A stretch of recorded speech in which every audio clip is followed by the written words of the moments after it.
I've done a couple of these stories where it's like, So just so you know. I had it in the bag, I don't know. I thought she was here. but then when we took She the was food here. out, I must have stuck it. And, And on the way up the stairs, on the way up the stairs, I was like, what happened? There's other words that change my mind. We are live. So big question. You still have breakfast? Now, the funnest thing I is just to say put you- on the Yeah. agenda. That was all time. Oh, You know what? yeah. When we opened up the bag, I stuck it in my coat pocket.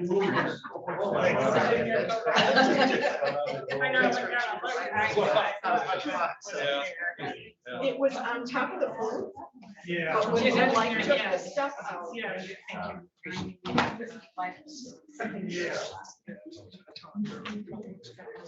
I'd like to call this meeting to order. I just got out of the way. Please rise for the pledge of allegiance and moment of silence. I pledge allegiance to the flag of the United States of America and to the republic for which it stands, one nation, under God, indivisible, with liberty and justice for all.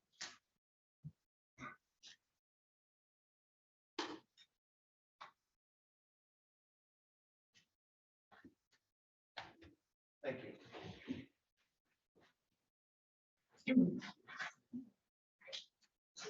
We have roll call, please. Commissioner Robbins, Here. Commissioner Rushton, Present. Commissioner Bonnet, Here. Commissioner Wessel. Here. Commissioner Sislo. Here. Commissioner Allgaier. Here. Commissioner Lautner. Present. All present. That brings us to public comment. Is there anyone who would like to speak for public comment?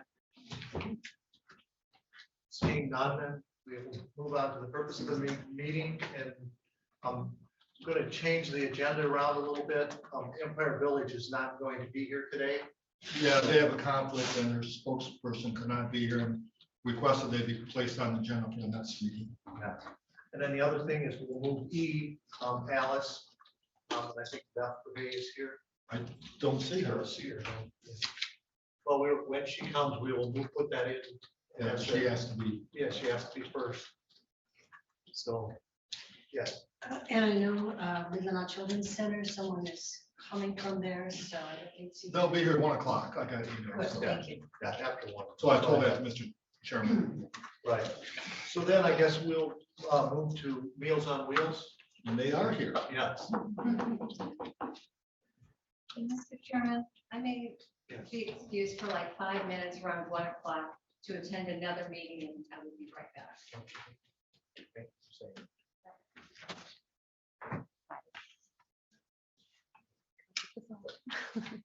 I think most of you know Lisa. She's been here once a year since for quite a few years. Yes, And so welcome and thank you for coming here. yes, thank you. And Lisa, just so you know, your proposal, all the commissioners have it in the packet. Okay, great. Okay. I also just want to say, since I'm the first one, that I know that there are so many different proposals right now, and some of us have gotten together and kind of just chatted about them and about the funding. And we realize we have so many interconnections between us, that there are such common issues that have to do a lot with basic needs, whether it be housing or food or interactions or mental health.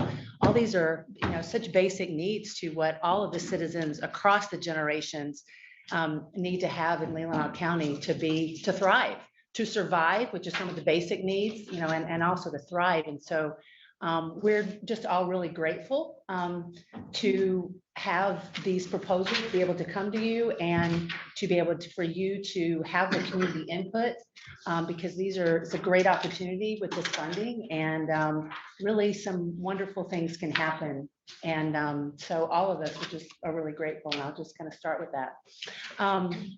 So I know many of you are familiar with Meals on Wheels, and so the proposal really was similar to, as Chet and I kind of talked about it, similar to just telling you, again, reminding everybody what we do, which is providing vital nutrition and safety checks and companionship And all those things are so vital, have become increasingly recognizable as being so vital, especially during the pandemic, that sometimes we're the only people that they may see for a long time. And if people can have food and someone checking on them, making sure they're okay, and companionship, making sure that people know that they're cared about and that they're not alone. Isolation is such a huge issue right now, especially for seniors, as we all know, because they're scared, and especially as we know this pandemic is not going away anytime soon. It keeps morphing. And so having a service like Meals on Wheels is vitally important. Under normal situations, we are always struggling for funding. The way it's set up is federal and state funds usually cover about 30% of what we do. So the rest have to come from other sources, like the millage for Leelanau County, which is wonderful, and fundraising and grants and things of that sort.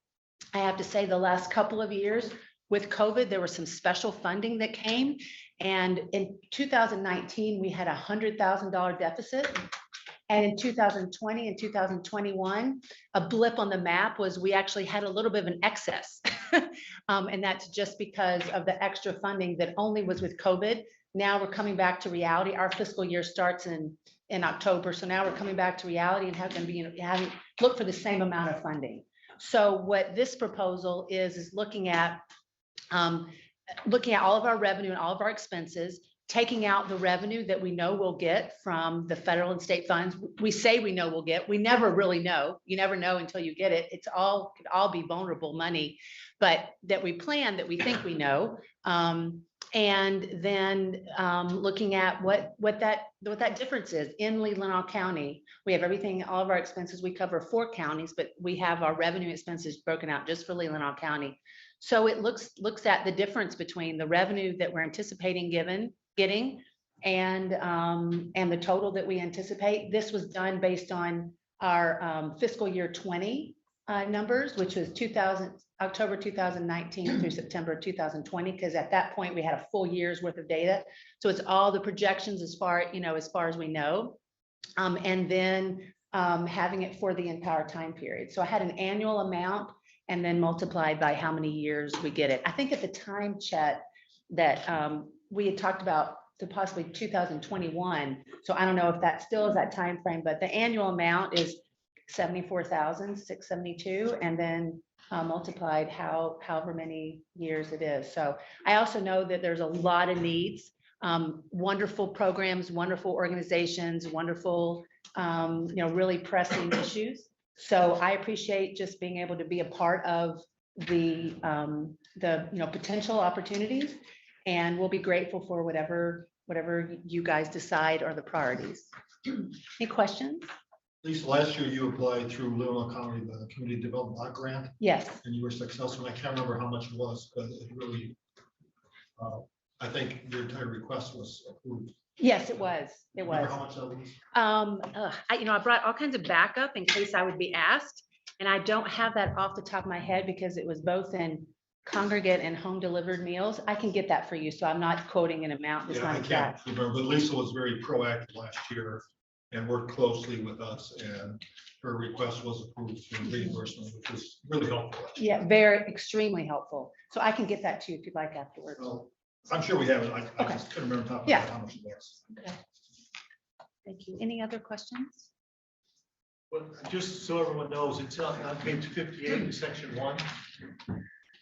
That's is your thing, and it is divided. I think it's set up for 5 years. Mhm. That's how it comes out to 448,000. So with that. any So, other- if I can Go have ahead, it, yeah, so your proposal is 74,672 annually for 5 years. That's right. Mhm. Okay.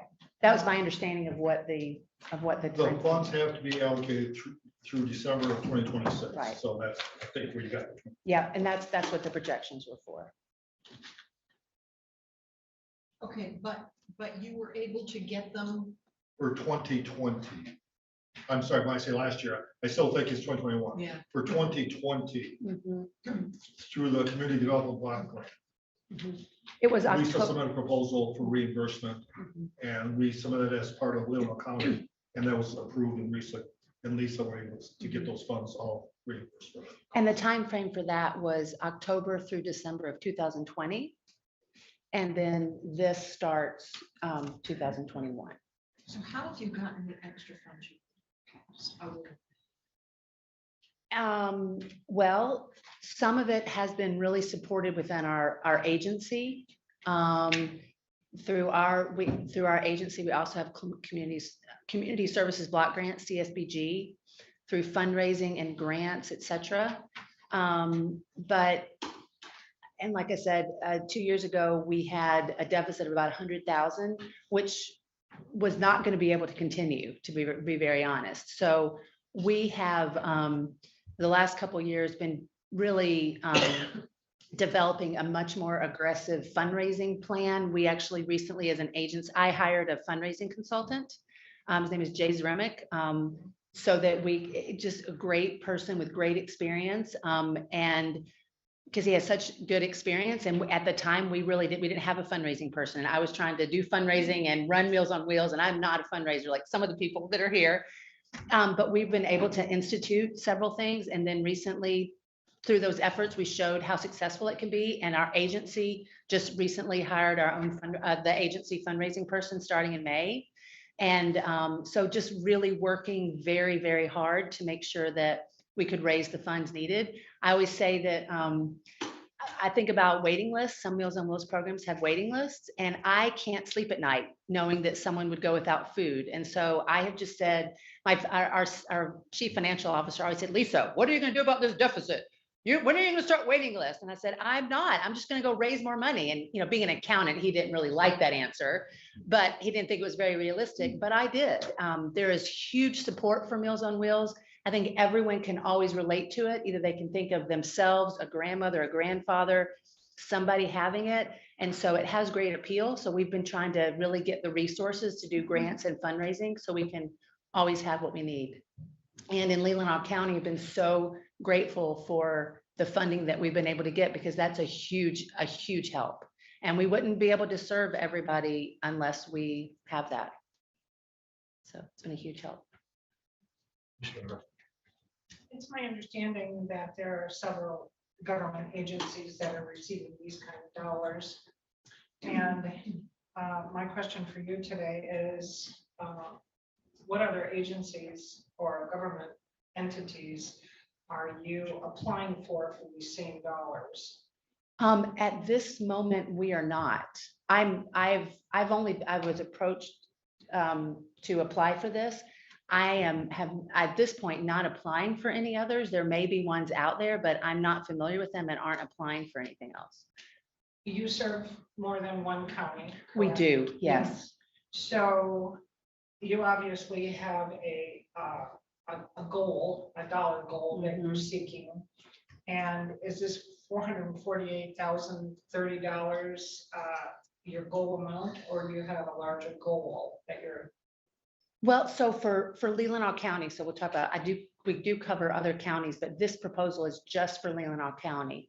And so if we would be able to achieve this is the amount that we need in order to make sure that we can always serve everybody who is served based on our projections. So, yes. That makes sense. Actually, the answer that Lisa just gave was the question I was going to ask. Okay. So, and that is that this amount would allow you to serve everyone in Leelanau County. So thank you. Yes, yes.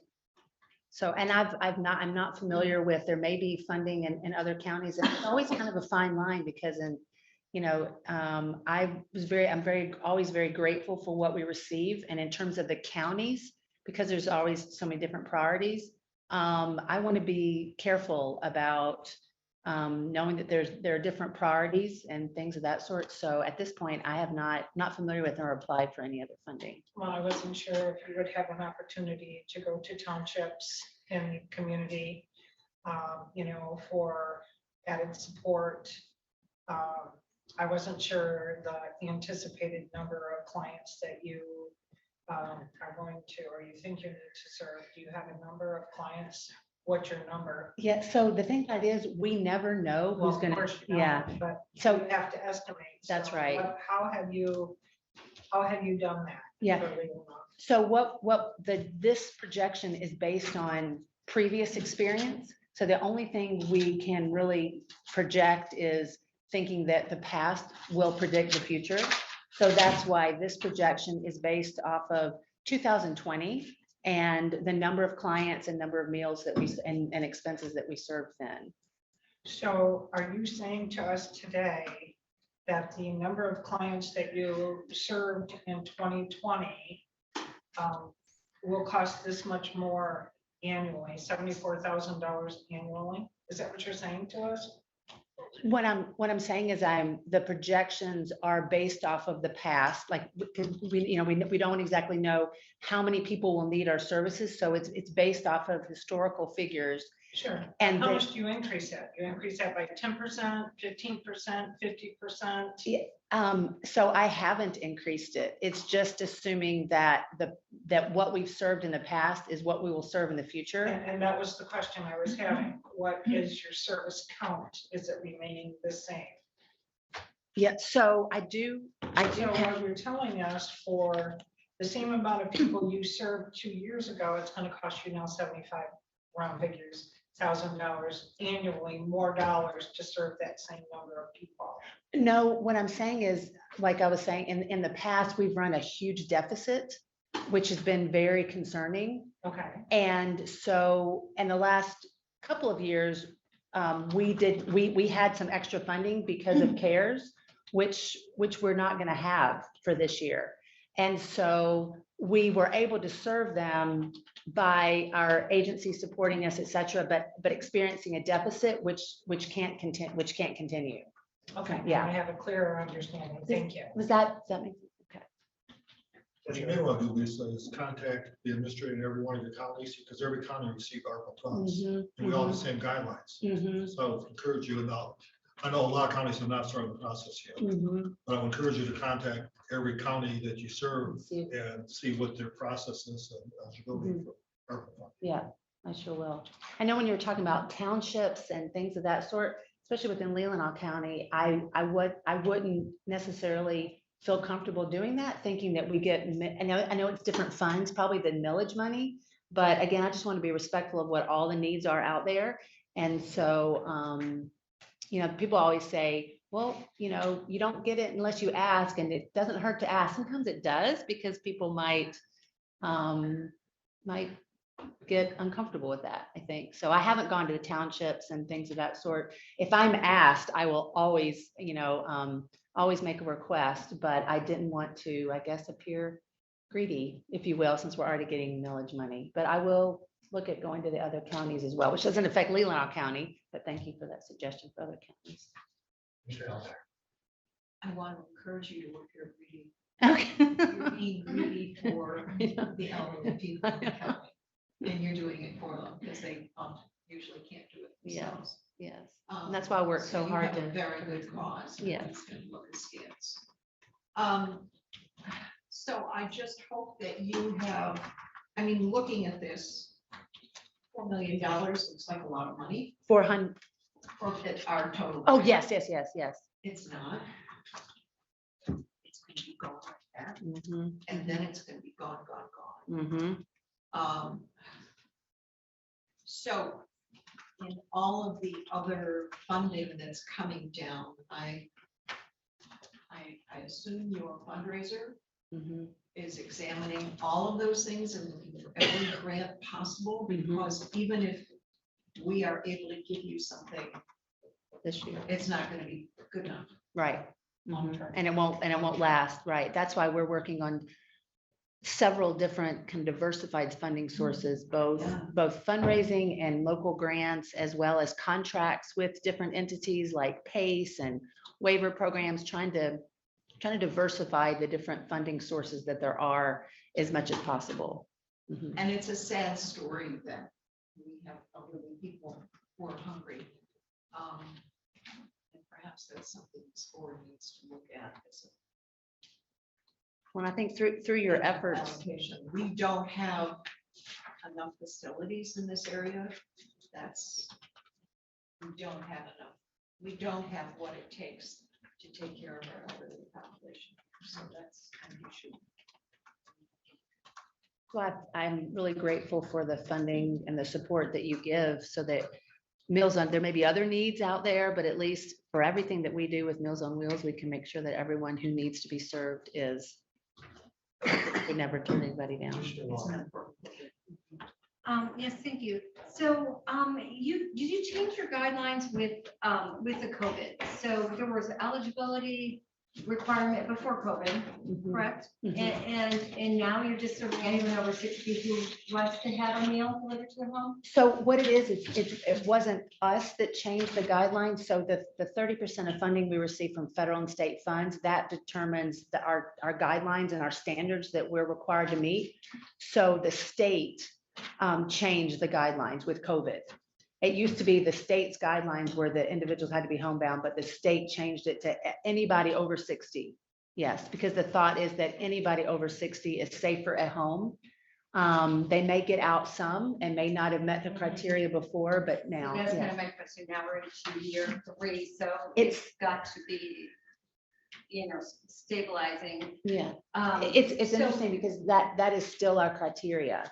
Because we find that even if it's year 2 and 3 with the pandemic, there are still so many people who theoretically may not have met the criteria before that still need this to be okay. So the 177 is 177 Leelanau County seniors are receiving meals. Is that the number from 2020? That is the number from That's fiscal probably the number going forward. fiscal year 2020. So we do support, we have our senior millage, so we are already supporting. Mhm. In the most encouraging thing I've heard today is actually probably a fundraiser, because I think that what you need is sustainability into the future and beyond these COVID dollars. As I look at these COVID dollars, I said in the past at these meetings that I'm looking for a way to touch every single citizen in our county if possible. Mhm. And we are touching our seniors through our senior service millage.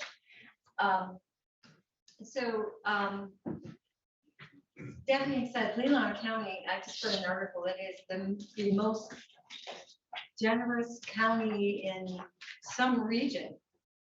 Leelanau County is a very giving in the state. Okay, thank you. Thank you, Ty. I knew I read something about this. So, there's a lot of things like we used to have it every May. You went to the barbecue to support the college, whether you like the Buffalo Burger or not, you went because you supported the college. And so I think that that's the solution for you in the future. I really would think that, whatever it is you can come up with, but I think there would be a lot of ongoing annual support for our seniors. I really do, whatever the form that takes. Mhm. That's why we're working so hard to do that. How many seniors did you serve before the rules got changed? Well, so, again, I was trying to make sure I brought all the materials. I have with me how many we served in our fiscal year 20 and 21. I don't have off the top of my head. And again, different years, it would wax and wane. Some years would be Right. greater, some years would be less, depending upon, sometimes people, the population was more acute and was needing nursing home services more and not our services. So it would vary each year, but I could get you also those numbers too, if you. Yeah, for I was other just years. wondering in 2019, so, because, from your reports, what I remember is that with the funding that senior services provided for you, all seniors in Leelanau County who were asking for meals were getting. Mhm, mhm. And actually, so I'm thinking if this is this request, then would this be feeding seniors in other counties? No. Every single dollar that we receive from each county stays in that county, millage, et cetera. So this is only serving Leelanau County. So what I do have in front of me is, again, it just waxes and wanes. I have back in 2012, we had 22,000 meals. 2014, we had 16, 2017, 13. And this is just what the demand was. 2018, 16,000 meals. This is only Leelanau County. 2019, 18,000 meals. 2020, 22,000 meals. 2021, again, this is fiscal year October through September, Right. was 25,000 meals. So I don't have on this report exactly how many clients, but in 2020 with 22,000 meals, we had 185 clients. And in 2021 with 25,000 meals, we had 183. So sometimes we may have less clients, but the more important thing that was related to how many meals. Sometimes people increase the number of meals they receive each week, things of that sort. So the important thing is we want to know how many people we're serving, but in terms of our expenses is what the meals are. And so the meals in 2020 was more, we've had numbers all the way back to 2007, and it was more than all the way to 2007, and in fiscal year 21 was So even greater. Do you see the criteria staying the same then, just staying 1 over 60? So again, that's going to be by the state, and it's going to, I guess, determine what happens with the pandemic. And the state has told us that we could go back to the other criteria, but in many situations, that's if there are other programs, like we have congregate meals. We had, if you're familiar, we had congregate meals. The money has always gone to home delivered meals, but we have the congregate meal programs at different places like the Friendship Center or at Elmwood Township, Empire, Northport. And we haven't had those in place because it's not safe to really gather. We haven't felt comfortable of bringing people in to eat meals together. So what we've done, we've offered curbside frozen meals through Leelanau Christian, picking up at Leelanau Christian Neighbors, but most of those clients have gone to home delivered meals. If we were able to go back, if the pandemic was in a situation where we could go back to those congregate meals, and we thought that people could at least get out to get our meals, and with a suggested donation, we might consider going back to that. But because we don't have that resource, we have continued to open it up to anybody over 60 that needs the meals.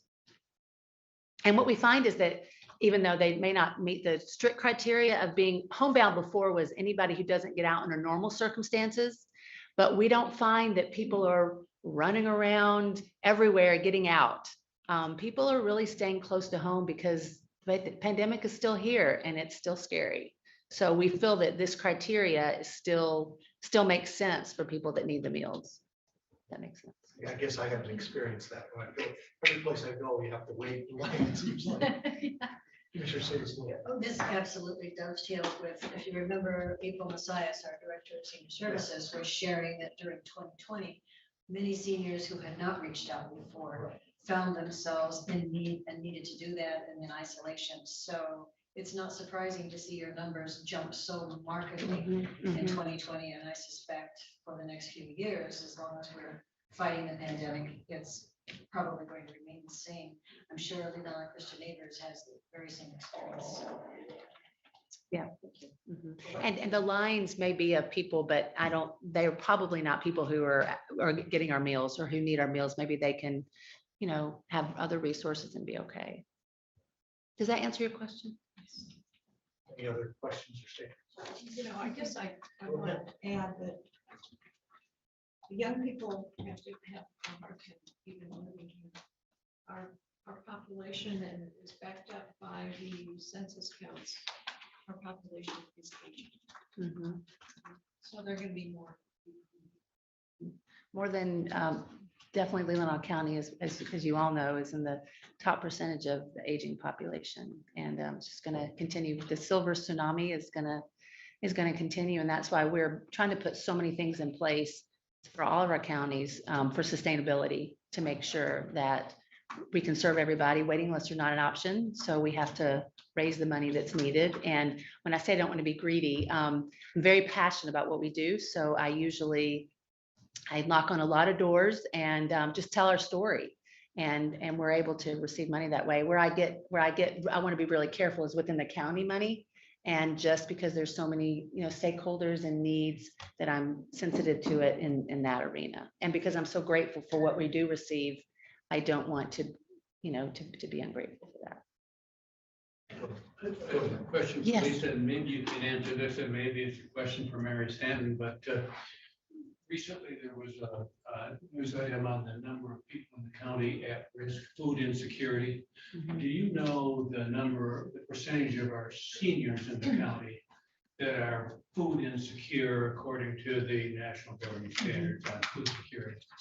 I do not have that number off the top of my head. I know resources where I can get that, or Mary might know that better, but I don't know that off the top of my head. I know that Melinda referenced the generosity of our county, and we've taken some pride into the health of our county and the health statistics, but we also have one of the biggest gaps in the state in terms of what the money available for food stamps is and what it buys in Leelanau County. That's right. And we have very high food insecurity numbers, especially in our younger population. I know you do more than just provide food because you provide that social connection, Right. but I suspect that most of the people you're serving are also within that food insecurity group. Would you like, I know recently our agency as a whole did a community needs assessment for all of the services that our agency provides, because Meals on Wheels is one program of Northwest Michigan Community Action Agency. And I know part of what we did was gather a lot of that secondary data. So I'd be happy to find that for I you. like it. Okay, I'll do that.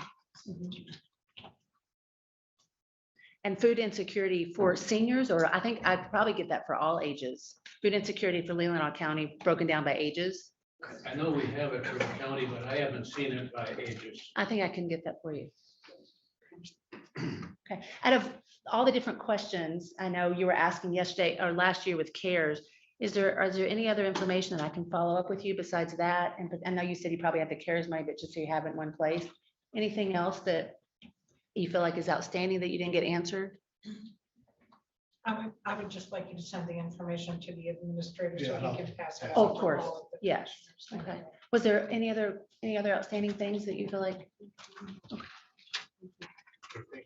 Thank you so much. Yes, thank you all so much. I know it's not easy decisions. Thank you. And we have, I think, Mary Stanton's here for Leelanau Christian Neighbors.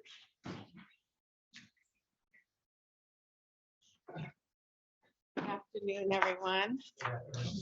I tend to get really caught up in what we do, so I've kind of prepared a little bit there, so hopefully I'll stay together. So I want to thank you for letting us all come in and answer any questions you might have and kind of clear up any misgivings that you might have as well.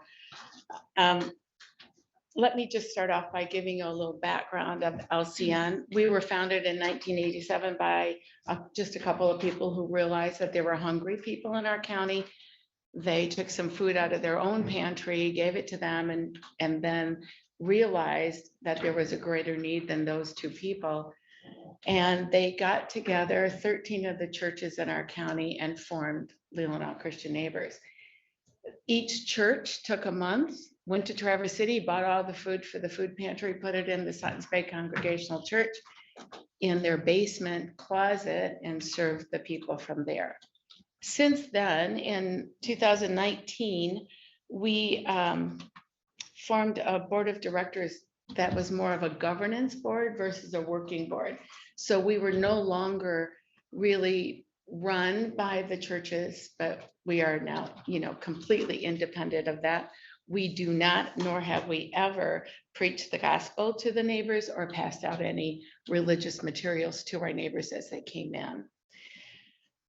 So since our governing board took place, we really are spending more time focusing on the actual needs of the county versus just having a food pantry and a financial assistance program. We're working with all the other agencies in the county, trying to fit the needs for our people. One of the things we like to say at LCN is that when neighbors come in, we don't see them where we think they should be. Like, why haven't you paid your bills? Why haven't you saved that money? Why aren't you doing this? We really look at them and see where they are and what the need is that they have versus putting on our expectations. The focus on the needs for our neighbors brings us to the proposal that we have for the American Rescue Plan funds. And we're asking for half of the cost of 2 programs that we would like to have starting. The first is to partner with Leelanau County Services in assisting the seniors live a healthier life by providing fresh food and fresh meals to them, specific to their dietary needs. So although Meals on Wheels fills its own hole and our food pantry fills some need there, we also feel that there are seniors in the county that need much more specific items. They can't always eat the things that we offer them in our pantry. And the second is to help homeowners stay in their homes. So we have a lot of people in our county that own their homes, but their homes are falling apart. Their windows are bad, their roofs are bad, their furnace is broken, their well is out, they come to us.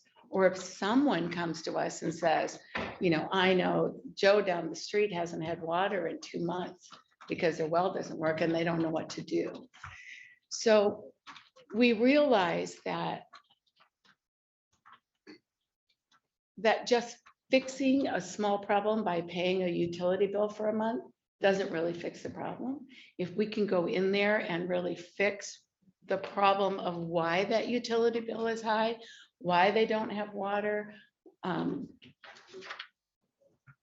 that is a long-term solution to those individual issues. So that's what part of that fund is for. So, Can I ask a question? of course, of course. You said the first program that you're looking at funding for was the fresh foods for seniors. It was more dietary, not just fresh, but fresh is certainly a part of that. Okay. Special dietary needs. Mhm. Okay. The second program, is that targeted specifically to seniors, or is that all across the board? All across the board. And it's also, Deborah, it's also targeted for those that are renting. Although we won't be able to do much to a rental unit, we will be able to help them with the door, what do they call those? The things on the bottom, pardon me? The weather strip. Yeah, weather stripping on the doors or plastic for the windows, or maybe even just a little bit more insulation around some areas, certainly not full-blown insulation, but just little things that might help them keep their utilities down. Yeah. What? And I'd like to clarify, you and I discussed that you work with NMCAA, the Community Action Agency, when you can. We work with everyone. But your aim is to fulfill the needs that don't meet other criteria also. Right, we have although it sounds like we all do the same thing, we all have different criteria of how we do them. And one of the things, like with senior services, although they are supported by the county, there is a threshold of what people can earn in order for April to help them. And she and I have had discussions about this. I'll call her up about a neighbor that needs something, and I need somebody to partner with us to help them. And she's not able to do that because those people make too much money. Well, the bottom line is they still need the help. You know, maybe they make $1,000 too much or $2,000 too much, but that still doesn't offer them the ability to put in a new furnace, right? And it also doesn't look at what's happened to them in their lives. Has a spouse passed away recently, and so income has changed dramatically in the last 6 months that maybe isn't in April's view. Or maybe there's a health concern and they've had to spend a lot of money there, and therefore they don't have as much money as you would expect someone making a certain amount of money per month. So when people come to us, we look at them, as I say, as a whole. We don't say, how much money do you make? Why did you spend it here? Where does your money go? Or any of that.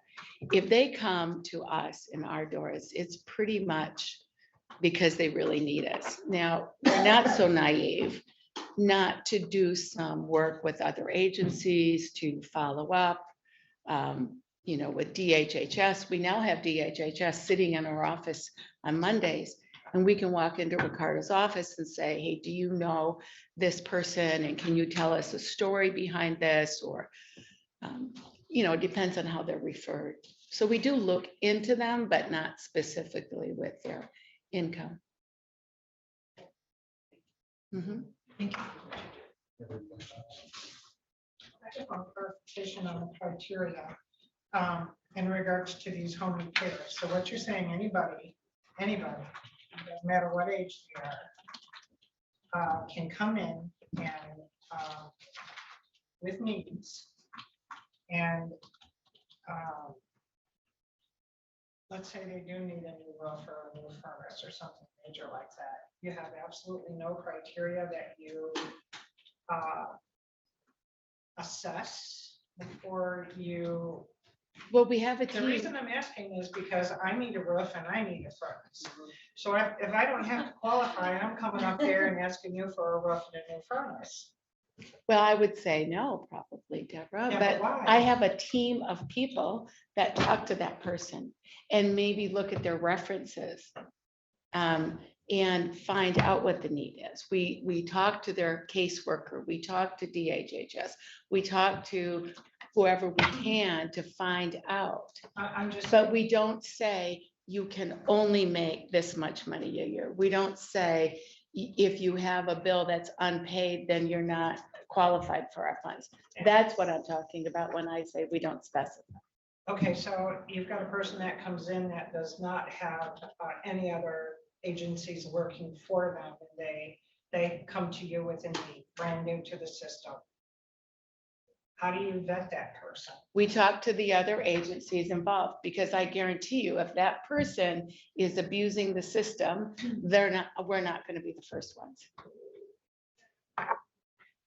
Yes, Glenn. Everybody knows about the food pantry and everybody knows about Samaritan's Closet.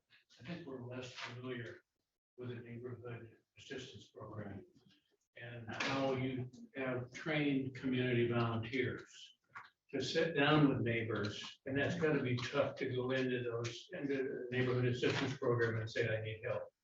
Can you share with us a little bit?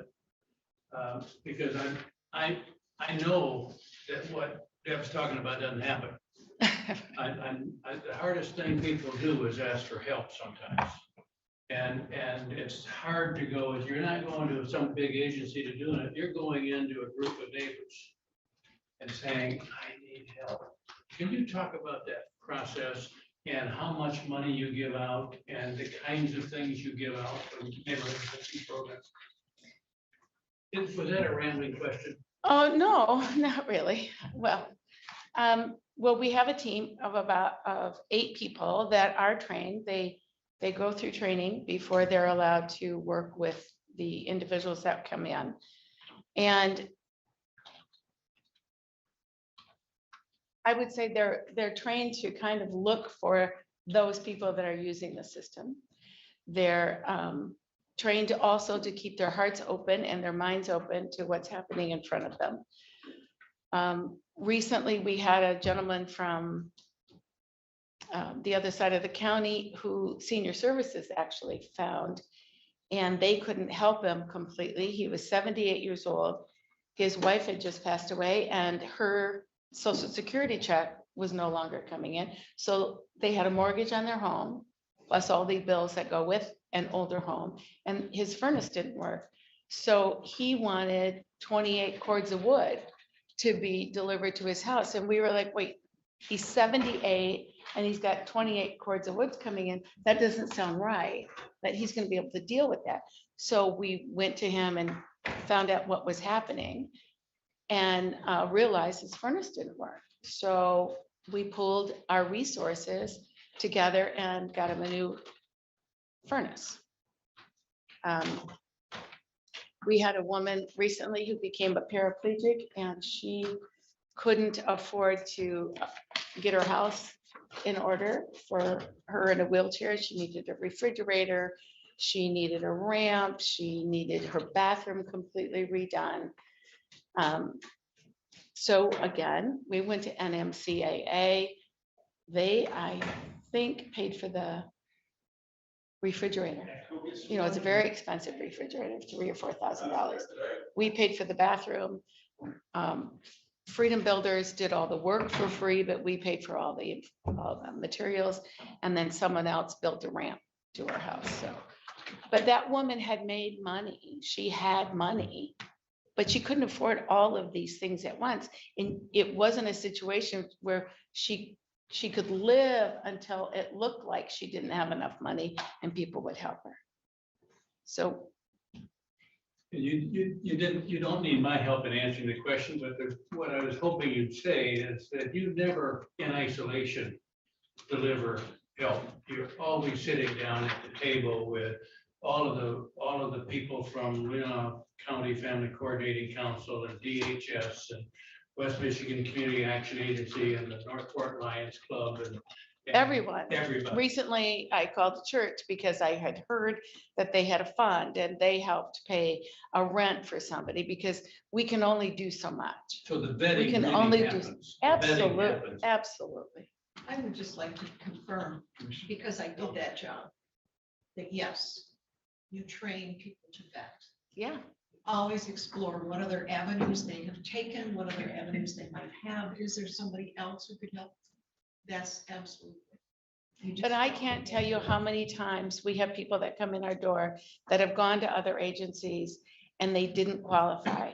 They were 45 years old, they didn't have children, so they're caught in I'm not a senior, I'm not a youth, I don't have children, I'm just a woman or a man at this age and I need help.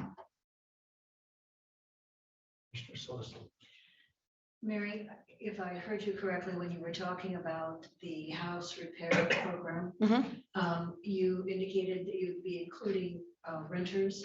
Could you talk a little bit more about how that would, what type of service would be eligible for renters when they have an owner of the home and how you would work with that owner? How you make sure that this was where you wanted to push your dollars? Some of the improvements that we would do would not have to get the okay of the owners. It would just be like the stripping, the weather stripping, or the plastic on the windows. Believe it or not, some people don't even know that that's something that you should do. When you say, what about putting plastic on their windows? They're like, well, how do I do that? So those are very simple solutions to a pretty big problem. So we want to be proactive in doing that. And that's why we partnered up with Leelanau Energy. They're willing to go out and look at a home and come up with ideas of what would make it better, a better place to live. And that's all we want to do, is make sure the people of our community are living their best life. Would there be a contact to the owner of the home that is renting it to this individual first to suggest these things that are needed? Are you willing to help? Yes, we're certainly willing to do that. At this point, we have not had that situation, but yes, we would, certainly. But we would not be attuned to putting in whole house insulation or replacing doors and windows for a landowner who is renting out their home. Any other questions? Commissioner Law? Yes, thank you. I really do appreciate the fact that you, in some situations are using the joint, the communication between other agencies, et cetera. And I understand where and I appreciate that you might be looking out for someone who might be scamming the system. But I don't think you fully answered the question. So you actually could have someone who has never asked for assistance, but now they know you do this sort of thing, that might own their home, has aged, and still is having a hard time meeting their commitments financially, and says, hey, gee, I could use even a replacement on a couple of windows in my home, or maybe a new roof. So they would qualify then for assistance. You might then say, okay, well, we can help this much, or we can help this much, we can help this much, but you don't look at their income. No. Okay. Because some years ago when I met with, this back at the church in Sutton's Bay and looked at the program and sat down with the people working and they explained how it worked. I'm going to say I was led to believe that that was a defining part of it, a defining piece of it, that they had to be actually of need and not be financially able to do it, but have other obligations or choosing to pay. So, well, I'll get some help over here and just continuing my applications, even if it's a big deal for them. You're saying that even though they're financially able to help, you still help them. I haven't been with LCN since it started, so I don't know what it was back then, but it's my belief that they never asked for income statements. It was a defining factor, was I believe how I stated that too. It was a defining factor in. You mean that they would have to So they were supply their, assisting as car repairs at the time, Mhm. assistance with rent. Right. Or a mortgage payment, etc. That income was definitely a defining factor. we do ask them, where do you work? How much do you make? We ask those kind of things. We don't ask for their income statements, their tax bills or any of that. We ask them to verbally tell us and we tend to believe them. Thank you. Mhm. We have had people that have come in and said, I need car repair. I need a new alternator. Thank you. A new alternator for my car. So sure enough, we say, great, go to the auto place in Sutton's Bay, find out how much it is. We'll write a check to them. You can go get one. So that all happens. They come in, we write a check. They go to Napa in Sutton's Bay and they buy the best alternator there is. And then 2 days later, they take the alternator back, get their money back, and it goes to them. And then they buy the cheapest alternator. Or they do that someplace else. Well, that doesn't happen more than once, maybe. But now Napa doesn't return the money to them. If they take that tool back or the alternator back, they refund the money to LCN. So we've set up some of these guidelines. We've set up some of these steps along the way, live and learn, as they say. Commissioner Silverstein. I realize, Mary, that the other program, the dietary restriction program, which is the interesting niche that is a paid program. You do marvelous work with your food programs, and thank goodness that you were there for all those folks. But I was just wondering two things. What was the impetus that led you to move in that direction to create that program? What data came to surface and how are you identifying people who would likely be served? I mean, you'd be working with groups like the Agency on Aging and the physicians. Can you talk a little bit more about how this works? When COVID started, we started packing bags for people, and putting them in the trunks of their car. And so we found out a lot of the people weren't eating some of that food that we were serving. And then working directly with senior services with, at that time, it was April and Nancy. They would come to LCN on distribution day and work with talk with the seniors as well. And we did the Meals on Wheels. Through a conversation with April was how so many of the seniors can't eat some of the food that we have, but yet still needed more food. And we just brainstormed on how we could fill that need.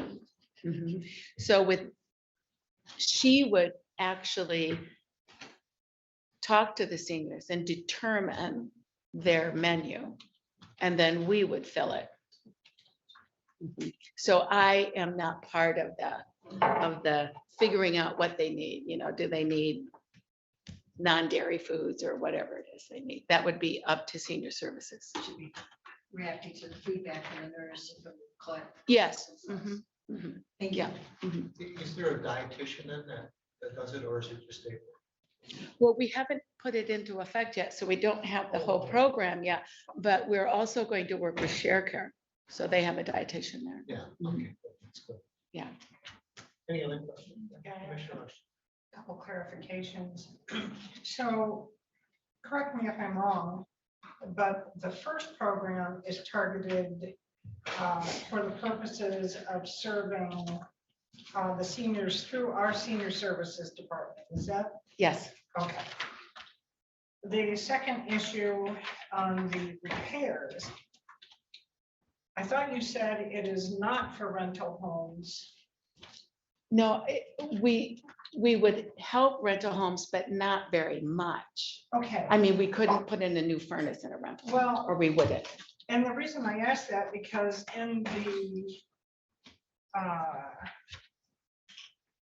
information that we have in our packets that you provided,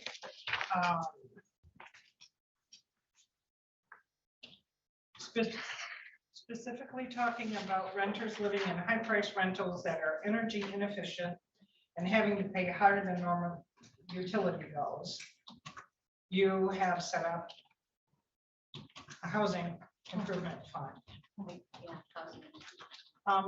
The very last sentence there in that paragraph, these improvements can range from something as simple as door sweeps to keep out the cold air, or more major and costly repairs as replacing a roof, furnace, windows, and more. That was kind of the whole package of renters and owners. That was, But what you're specifically saying here is that would be included. But either way, I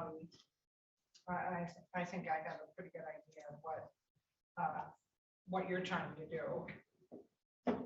So thank you. Any other questions? thank you. Thank you for what you do, Mary. You can always call me anytime and ask questions. And that would then bring up the Leelanau children's section. Yeah, they're hoping to be here at 1. Yeah. So I'm not sure been here yet. They can move on. After Hay is here. Yeah. Yeah, see, so would you want to move, Beth, would you want to come forward for Alice? Oh, sorry, I thought we were starting at 1. Sure, read that. Just read that. I think I sent in a slide. Yeah, it's. Okay. It'll be up here Okay, in a minute here. right. Did Meals on Wheels go first? Lisa? Yes. Can you introduce the drawing? No. No? Okay. As Chet wrote, some of us over the holidays, for this panel, we ended up having a Zoom call amongst us last week to sort of share perspectives and preparing and what were we thinking. And one of the things we discussed was that really there's a lot of interlinkages and overlapping partnerships between all of the organizations you're hearing from today, and even beyond in terms of reaching some of these categories. So we thought that we would kind of kick off on behalf of the whole group with some points, but I think we'll try to skip over some of that and just underscore that, on the whole, we're all really appreciative of the progress you're making and looking at the different requests and the various elaborations and building towards decisions on the ARPA funds.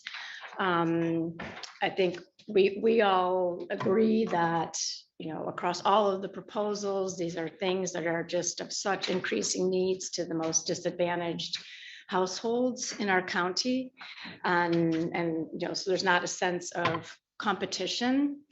What we didn't have I've been making suggestions in terms of starting to bucket percentages of the funds to categories and subcategories.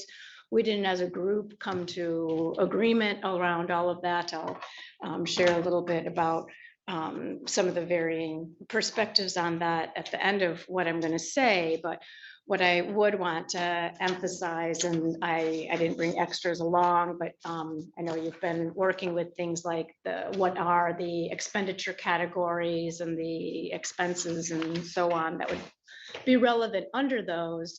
I would underscore that with the housing related proposals you were discussing last month, these are in the top 3 categories of the, sometimes it's 5, sometimes it's 7 categories. It can be a little bit confusing of the allowable expenses under the ARPA funds. In particular, the public health, negative economic impacts, and services to disproportionately impacted communities. And part of what we want to emphasize is that those are really the core reasons for the American Rescue Plan funds, and relate directly to why it is relevant to unpack a little bit about who are these most affected, most disadvantaged, adversely impacted. There's a lot of different phrasing, as I've seen across some of the guidelines and different ARPA language, and why this is a lot on one slide, but this is only the only slide that's going to be up. And I'm going to try to talk about it in terms of a story and what the economic factors are behind this, instead of just going through numbers. I am not going to talk through dollar by dollar what's in that chart. But it is about, who are these disadvantaged and how does that relate to how the allocations are with American Rescue Plan Act funds.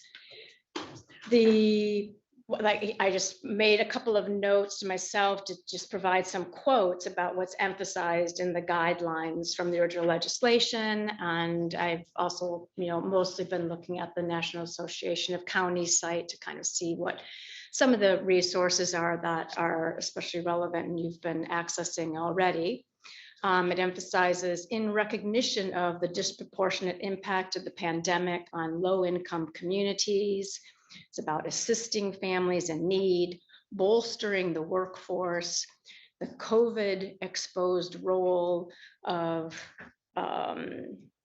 certain key services, and that these populations were even more susceptible to the negative impacts than others. And so that's why, really we have a 43%, and, that then these numbers, there's also a highlight there on 2019 figures. There's always a lag for any kind of a research working with publicly available data, how that's catching up with things. The difference between the 37% number there and the 43% number is the federal poverty line. So the 43% is adding the federal poverty line of about 6% here in Leelanau County. Our county's actually been making progress on reducing the federal poverty line numbers over the last decade. But then you add 37% as of actually at the threshold of the pandemic that were struggling to make ends meet. And what those economists talk about those differences as wage stagnation, and we've been having wage stagnation for decades. That's why, yes, it became a big debate talking about going to a $15 federal minimum wage a year ago. But that's been a circling around debate because there's been fundamental wage stagnation for decades. I'm not, going to call in more economists on it, but the cost of living factors are not accounted for in that. So we have this growing gulf between what you're earning and what it actually costs to live anywhere in the US, let alone in Leelanau County. So real advantage of these ALICE metrics that the United Way have developed is that they really tailor it to county, to state, county, township level, and help give that realistic picture of where our working families are struggling. And that then also applies to seniors in terms of their fixed income being based on what was relevant to their income and their social security or veterans benefits, back in time. So these, are sort of obvious categories of where that fits. And I think it's important to underscore, what does this acronym mean? It means asset limited, income constrained, employed. So employed, but of constrained income, don't qualify for a lot of benefits because they earn too much, and yet don't have assets. Some of that is intergenerational, debts from student loans or any kind of training, didn't inherit a nice lakefront home, barely making ends meet, and how that goes on. So this is a survival budget, sort of a bare bones monthly budget that they work with, and they differentiate it by types of households, whether you are a single, one adult, one child, and they have more categories in this. I just, to make a slide, picked the main one. So that's a single family kind of household, only one child, then 2 adults, 2 children, and seniors. And then the difference of if those children are below 5 and need in childcare in order for those parents to work, or are they already in school, and then some of those expenses would, of course, change. What my little arrows in blue, purple, green do is try to show where actually even this bare budget is or isn't relevant. So what the asset part means is just for a quick, it means that in terms of being bare bones and minimum, there's no room for the unexpected. There's no room for that $500 alternator expense. There's no room for, that's the mounting credit card debt, the mounting, I don't know what kind of lenders they're able to draw from.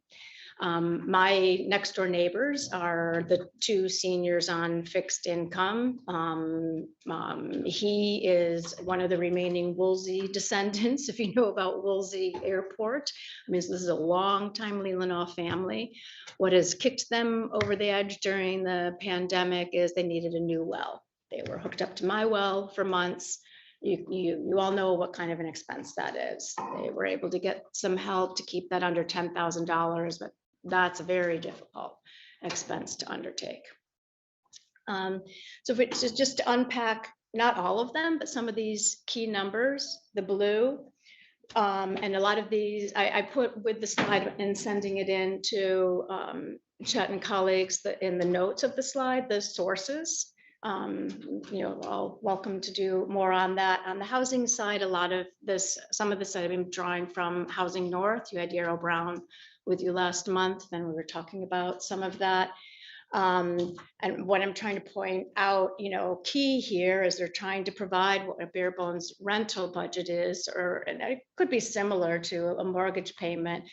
But one of the things that the Housing North surveys do in surveying employers and employees is get a realistic picture of what are the average rents you're having to pay. And they've found that figure to be $1,257 a month, which you can see is higher than what any of that bare bones figure would be. And they have charts of typical kinds of salaries and professions and how that would equate. This is even at our firefighters and our IT specialists and our mechanics, not just the dishwashers and the restaurant. You can imagine are struggling to make that. On childcare, that's one of the areas that's difficult in terms of data. Lots from Kids Count, the Michigan League for Public Policy. One group there, the Economic Childhood Investment Corporation, has found for Michigan that the average cost of childcare is $588 for a toddler per toddler. So that, if you double it, is going over the figure provided in the bare bones budgets if there are 2 children in need of childcare. Then if we look at the food cost, I mean, on some of this, we know our headlines of our real estate market. We got articles when there was this Urban Institute study showing Leelanau to be the most expensive county in the entire US in terms of the gap of what a average meal is and what a SNAP benefit would be, which is the most common food assistant budget. And I think that's showing in our food banks and the increasing number of people that are needing to skimp. Food is often the most, the thing that is skimped on most when people are making choices. They will make that rent or that mortgage payment before they will perhaps buy I don't know, better quality food or have meat or have milk or, something like that, depending on that. I was trying to look up some of the recent inflation numbers because these figures relate to basic cost of living figures before the current pandemic caused inflation, which means beyond these numbers that are shown from even reports as recent as 6 months ago and are going to continue, this is getting worse. So in addition to the economist line of the cost of living not keeping pace with wages, there's a phrase they use called inflation inequality, meaning that the impact of inflation disproportionately affects those already most in need. So like even on transportation, if you think of your gas bill, the ones that are actually managing a lot of work from home and having less gas needs compared to the dishwasher or that frontline nurse or orderly that is still driving to work and is a frontline worker. And the other example would be around the hourly wages and they don't have health insurance. Well, every time, either for their workplace setting or the school setting where everyone's got to be at home for a week, 2 weeks. Another example, another family I know that would sort of tell an example story in terms of a 2-income, 2-child household was just all at home for a month. He got it through his work. He's a mechanic with a really good company, but they pay $800 a month already for their health insurance and have no sick leave. She's a physical therapist. They both have very good hourly wages, more than actually that budget on the 2-income, 2-adult household, but really, are constantly barely at that edge. So the whole family, as the progression of, that was the Delta variant a month ago, she's immune compromised. The son, she was pregnant with the son when some of her worst health situations happened. They're both middle school children. It was born immune compromised, so they had a lot of vulnerability, were being extra careful, can't get immunized. She and the child, and yet there they all were at home for a month, meaning no income for a month, and not for the first time in terms of other situations that are causing that. So all to try to give a bit of a picture for really who are these households, and it's why, and my own sort of individual citizen input in those 100 pages or so of endorsements you received. I was trying to propose this basis as a way of looking at who are these most affected, most disadvantaged households in need, where you would make some of the decisions about allocations for the American Rescue Plan money and to really prioritize that. And I underscore that because I really, absolutely, I'm in that northern sector of Leelanau Township, which you've been hearing about is 26% of the households with the most broadband cellular gaps. So yes, I'm amongst, you're the first believers in how much let alone what the pandemic has shown, how much we need to improve our broadband and cellular bases across the country, and how much those infrastructure investments reach the most citizens. But the purpose of these funds is also about reaching the most disadvantaged. My own recommendation and plea around this is to actually reduce the percentage you're thinking of allocating to broadband and infrastructure related, and rather maximize the opportunities you will have around those to get some of the state matching funds. And this has been a shifting picture. I mean, you've been struggling with this, of course. You're like, oh, there's, now not quite yet the final guidelines, but oh, we're hearing this about what they might decide at state level. It's all a moving picture and is going to continue to be so. But there's going to be opportunities to get solid matching money from the state in these infrastructure areas, let alone as we get to hear more about the infrastructure bill that passed and those resources.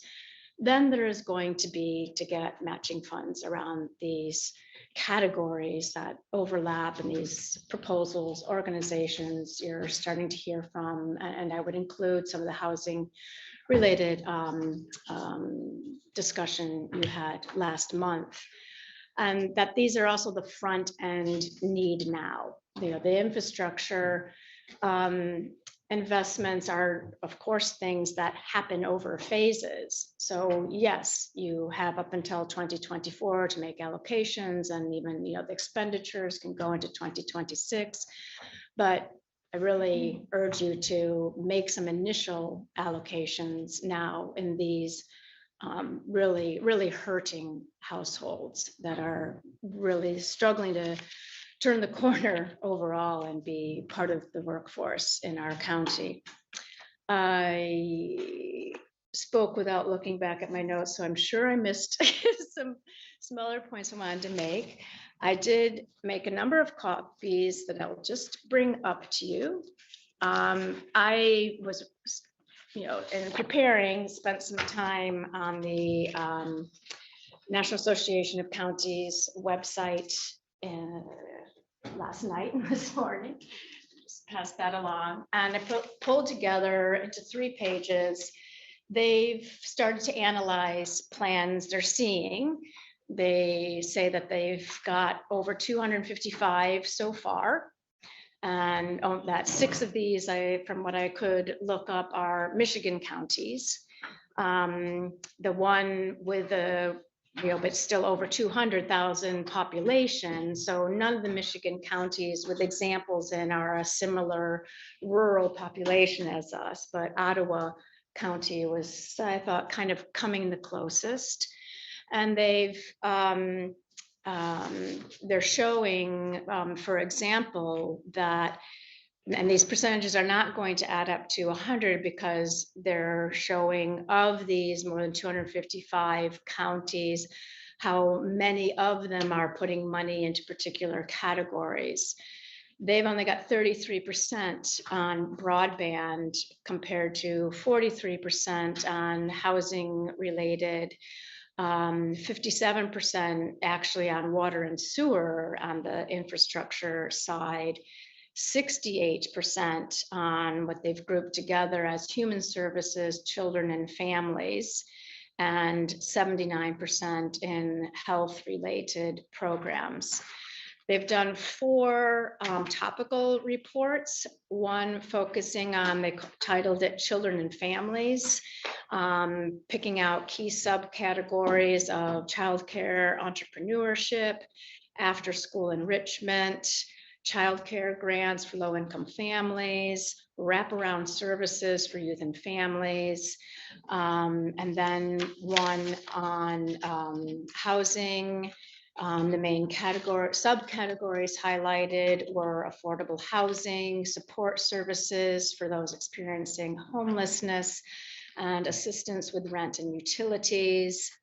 They've done the third one is focusing on a social vulnerability index, and I have not done a further research really on what that is about. It shows a map across the US of different levels of social vulnerability.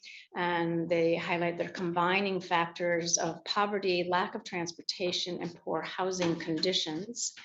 And under that area, they're again highlighting key initiatives related to flexible financial assistance to low-income households, more wraparound services to underserved populations, entrepreneurship initiatives.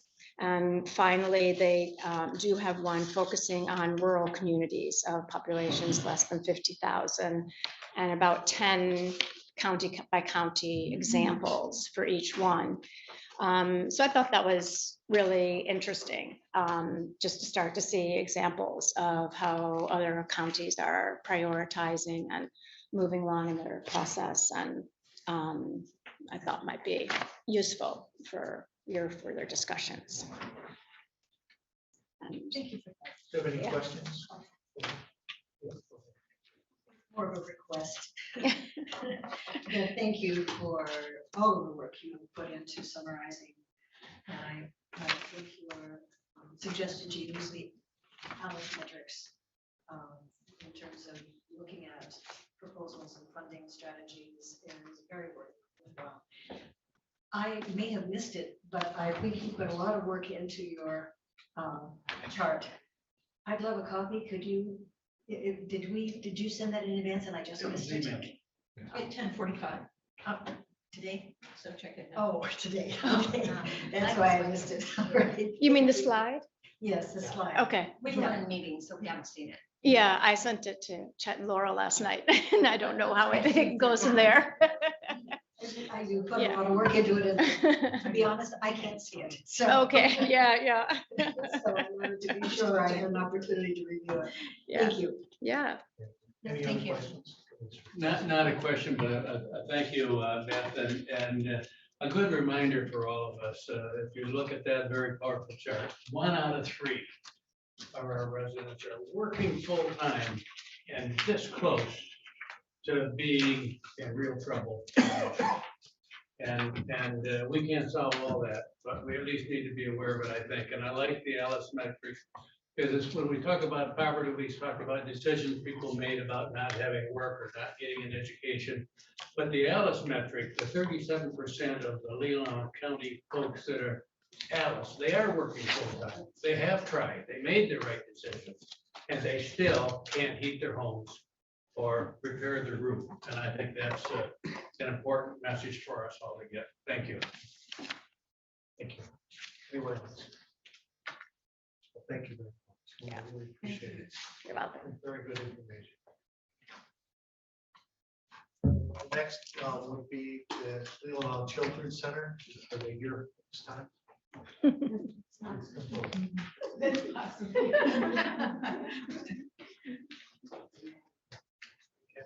We should. This was passed out to commissioners. Okay, good. Thank you. I'm not the Leelanau Children's Center, but I am Greta Campo. I'm here to talk to you about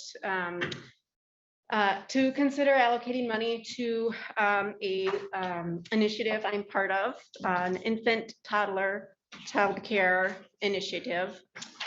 We were recently awarded $318,000 in a grant to open 5 new home-based childcare businesses in the region in an effort to increase capacity of childcare. Excuse me, when you say region, what does that mean?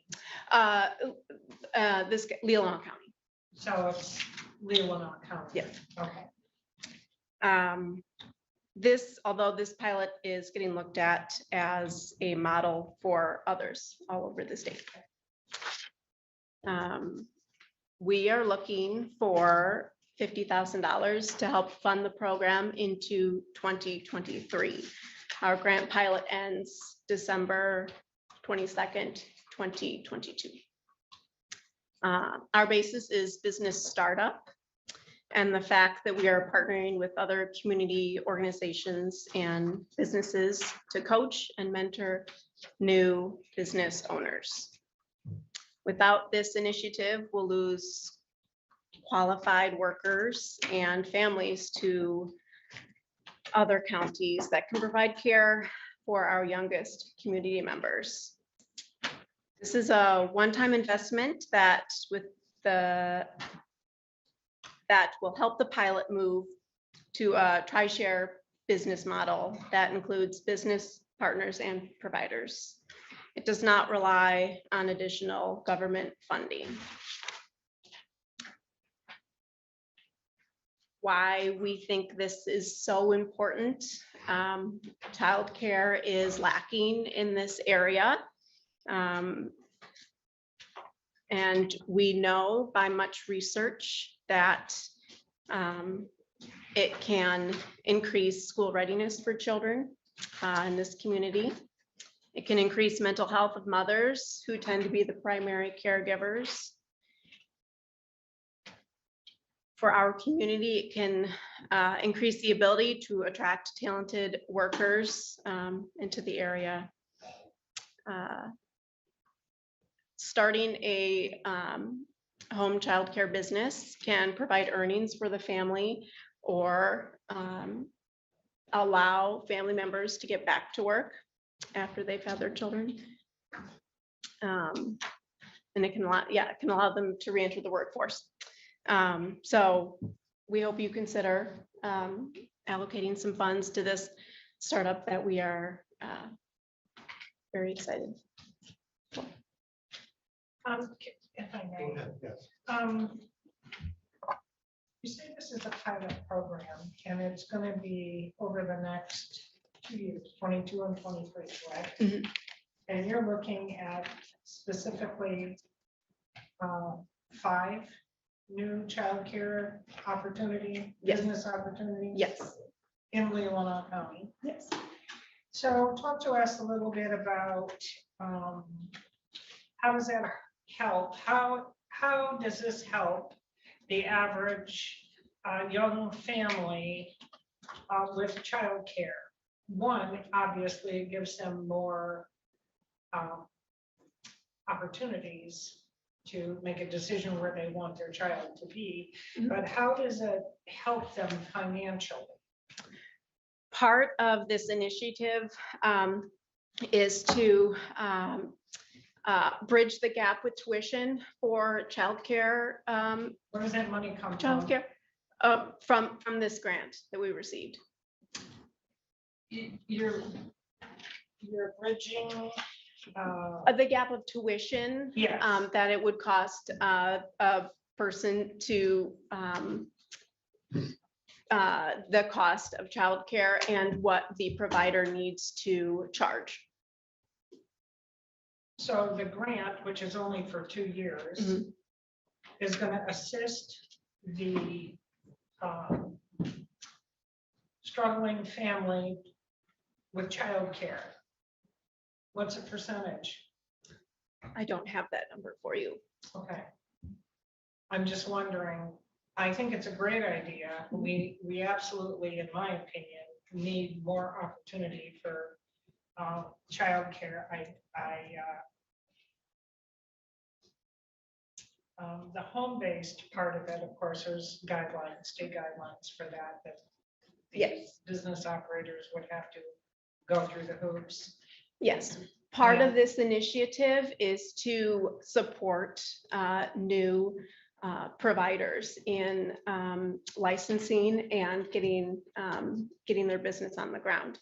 So we're Okay. partnering with. That's the half of it. The other half is helping the families afford. Absolutely. Okay, so what about long-term sustainability? Sustainability, we're looking to partner with organizations, business owners locally to continue this. We're looking for large funders that would be able to keep this going after our initial grant. And these new childcare providers, would they be obligated to give special fee to people who, you know, I'm not wording this right. People who get assistance for childcare. I don't know what agencies help some families pay for childcare. Will these, excuse me, providers be required to accept that dollar amount? I understand what you're saying. Our goal is to provide affordable childcare. So in any way that we can make that more possible, that is the goal. I don't have a definitive answer for you right now, but that is the goal. What's the $50,000 gonna do specifically? Specifically, well, it'll increase our capacity to start the home-based businesses right now, which there's a lot of startup costs involved in starting your own business licensing, zoning requirements. There's changes to the home, things like that. And do you provide any educational component to the caregivers? yes. So in the licensing, there are requirements, and to provide a even more quality childcare environment, we're considering even more training and resources for those providers.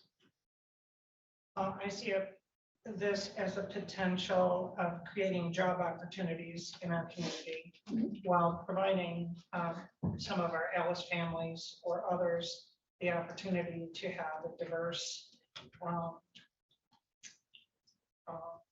selection of childcare providers. I'm really glad to see that this is something that somebody's looking at in our county, because childcare is a problem here. So thank you for that. I have concerns about spending county dollars on this program for a number of reasons. This becomes echoing of reminiscing of another program that SOAR would never come back to our county for future funding, and of course has come back to our county for funding. And I just would predict that even if we were to fund this at a little bit, it would come back to us to be that sustainability into the future, that funding source for our childcare. And I just think that that's a path we can't afford to go down as a county. And so that's kind of my main concern. I guess the other part of that is we have some childcare providers in our county already. So I think that we would be creating a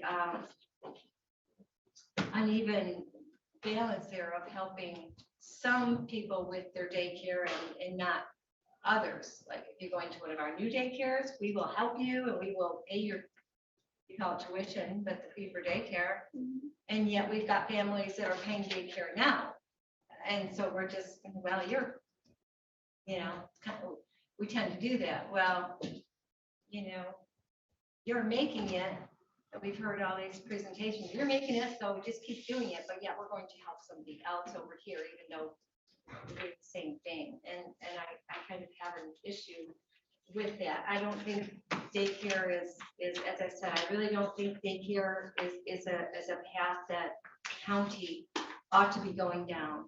I do know the state is working on trying to make some of that licensing easier. And I think that is where we need to go. I think the state needs to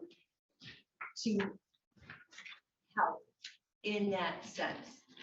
They need to stop some of the things they've put into place, and they need to get back to just good, safe childcare for our children, but not being over the top in regulations. And I was alarmed that just recently I heard some of they seemed outlandish to me, requirements that daycare providers had to do that had nothing to do with the safety of the child, such as, if I remember right, one of them was that she had a sign that said Happy Easter, and that was a violation in her home. It was a violation because she was running a daycare, and that was just one. So, you know, this is a great idea, and I like the idea of some organization helping with the licensing, helping with the setup. I know that it goes, the fencing, there has to be fencing put up, and it just goes on and on. It's a right idea, but perhaps the wrong execution, in only my opinion. But thank you. I need help with the connection with Leelanau Children's Center. Are they spearheading this? I don't know if I should say you. Sure. Leelanau Children's Center is an anchor partner, and what the idea behind that is that they have knowledge of quality childcare, and so they will be a great support to other businesses and people that want to start up. That's great. That's good, but I just needed to understand that. Sure. And I agree with Commissioner Rushton. This is such a need. When I hear about people can't find workers, I was a single mom for 9 years. I keep going, women can't go to work if their children are not taken care of. And even women who are not single parents. If your kids are going to be pulled out of school, you can't work. You can't work. This is a dire need for our county, for our economy, for families, for children. So thank you. Thank you. Any other questions? I have one more. Go ahead. In this pilot program,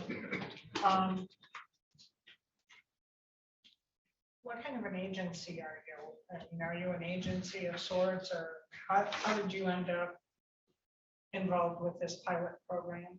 Myself personally, I am a parent, a business owner. I care deeply about this issue, and I wanted to put forth whatever I have that's worthwhile and helpful in this initiative. Who initiated the pilot program? Was it the state? Individuals who care about this issue. Okay, so do you have any intentions of addressing the current regulations in regards to this with the state as part of the program? I cannot answer that question. I am not. It's not on your radar. Yeah, I don't have the information. It's not on your radar. Okay, that's what I wanted to know. Mr. Wilson, thank you for being here, and I know you're one of a number of people working on this initiative. And I noticed in your proposal, the Peninsula Economic Foundation is referenced. They did a survey of business owners across the county a couple of years ago, and broadband, childcare, and housing where there are three high names. And thank you for this. I know that Kathy Garthy and the foundation and Leelanau Township have been working on this with you and with the Early Childhood Development Commission. And thank you. We got this. If this isn't the right solution, there's got to be a solution, because everybody doesn't have a grandma living next door that can take care of the kids. That's right. We got a lot of elderly though in the community that might be interested. I'm retired. Well, speak for yourself. Yes. Any other questions? Bring up, Ken. Thank you very much. Yeah, I just want to say thank you. She was a last minute replacement for Heidi. Thank you. Heidi emailed me at 11:18.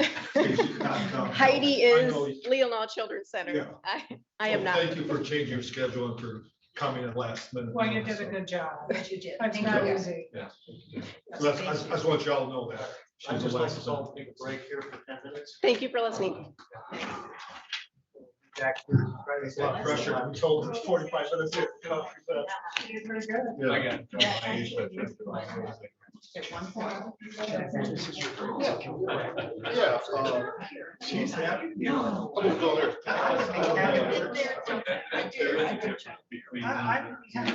When my kids were babies, I took care of the kids because I- And my kids ended up sick all the time.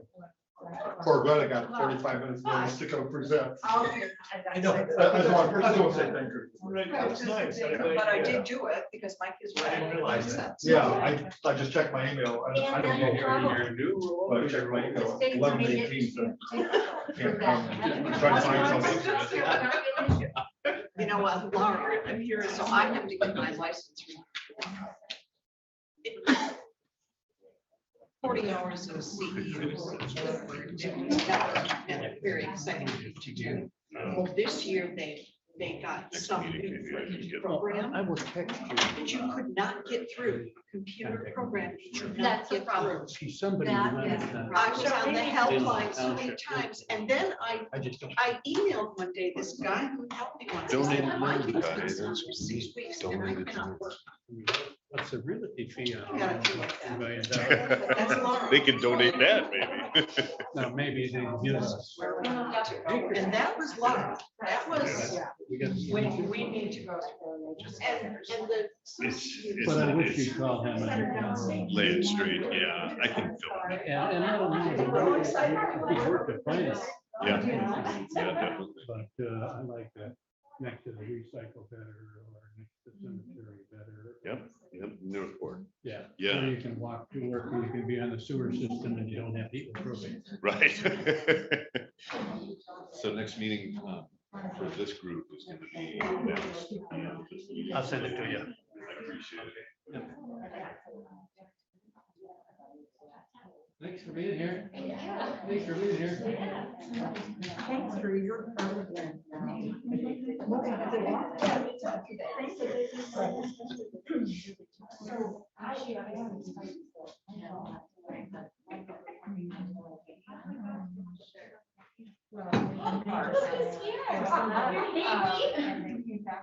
Somebody. Thank you for being here. Yeah, thank you. Bring down the level of recognition. Yes, yeah. I think perhaps two different things are communicated with our messengers. It didn't sound. Maybe, one in my head. Maybe a one. Maybe one. Of course, I'm gonna Yeah, I like it.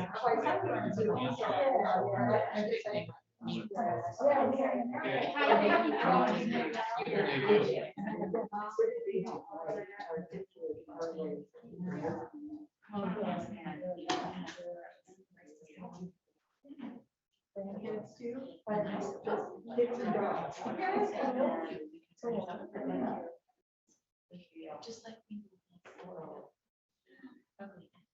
Anything, change as far as, you can just. Yeah, traffic happening, you know, there was air on it. We were supposed to do it, and I did have a chance to chime in, but just amazing. So.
Allison, you have to point it at the counter.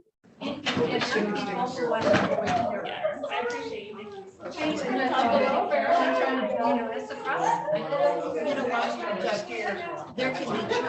there Now, can be now you're ready, child. That's how he needs to check. That really does drive me He'll crazy come. every time I hear. Women can't work. Okay. Call us back to order, We please. need child care. Please. You're welcome. All right, we're gonna move forward to G, which is the Leelanau Investing for Teens. At this time, so that they can be back to help the kids. So would you please come forward? That'd be great. We have to prepare for middle schoolers, and by prepare, there's a lot to prepare for mentally. Yes. Hello, everyone. My name is Rebecca Tenbrink. I am the founder and executive director of Lift Teen Center in Suttons Bay. Thank you for having us here today. As we've sat and listened to the presentation so far, we know that our program specifically is also touched by the ones that are represented here, because our teens have grandparents, they have little siblings, and so we're all interconnected. And I'm very thankful for all of them and for all of you for listening today. So when COVID started in 2020, I had the privilege to be a support role for my husband, who was a critical care nurse that worked with COVID patients. And my husband would hold the hand of COVID patients as they were dying, and he would, with his other hand, hold the screen for FaceTime so that the families could say their goodbyes. Ultimately, he left critical care because that can only last for so long to someone's soul. And in the meantime, I was out delivering food to our teens through glass doors. So to say that COVID has had large impact in our life is a severe understatement. So that to say, we've all experienced COVID through our own lens of understanding and experience, and perhaps the lens of someone close to us, like my husband. Today, I'm asking you to take off your glasses, whether they be rose-colored or otherwise, and put on your glasses from your younger years. Did you all get a surge of energy? Maybe your left knee doesn't ache quite as bad. Do you remember what it was to hope for the future of what could be? Remembering your first dance or the senior playoff game, time with your pals or your best friends. Or maybe you sat under the stars envisioning your future. Now let's fast forward to these headlines. Time magazine article of March 4th, 2021, entitled, "Insurance Claim Data Shows How Much Teen Mental Health Has Suffered During the US COVID-19 Pandemic." It's outlined in this article that we see here increased depression and anxiety in all age groups, but in adolescents, it's on steroids, says Robert Gurwitch, psychologist and professor at Duke. That kind of pain is too easy to self-medicate with chemical substances, and kids did just that.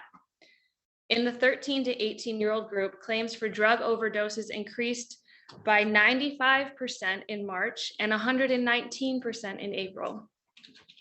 For substance abuse that stopped short of overdosing, the numbers were 65% and 63% in these months, respectively.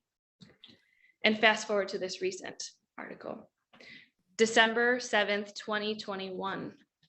U.S. Surgeon General issues advisory on youth mental health crisis further exposed by COVID-19 pandemic. The Surgeon General's advisory calls for a swift and coordinated response to this crisis as the nation continues to battle COVID-19.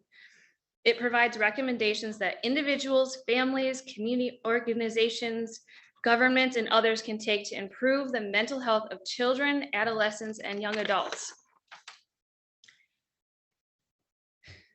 the surgeon is quoted by saying, "The COVID-19 pandemic further altered their experiences at home, school, and in the community, and the effect on their mental health has been devastating.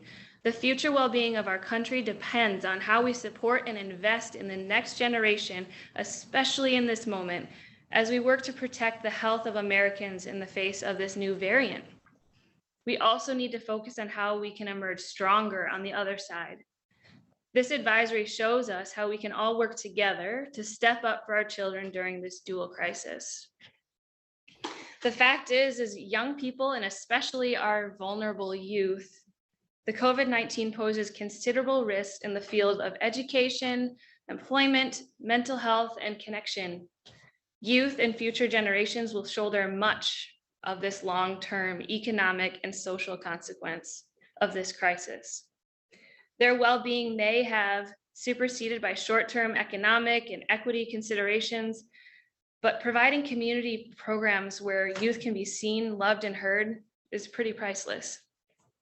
Since before COVID-19, LIFT has been an after-school mentorship program committed to empowering Leelanau County's youth to discover and embrace their strengths in order to become kind leaders. And we will continue to fill our mission by investing in their evolution, autonomy, character, and showing up every day and caring for them unconditionally.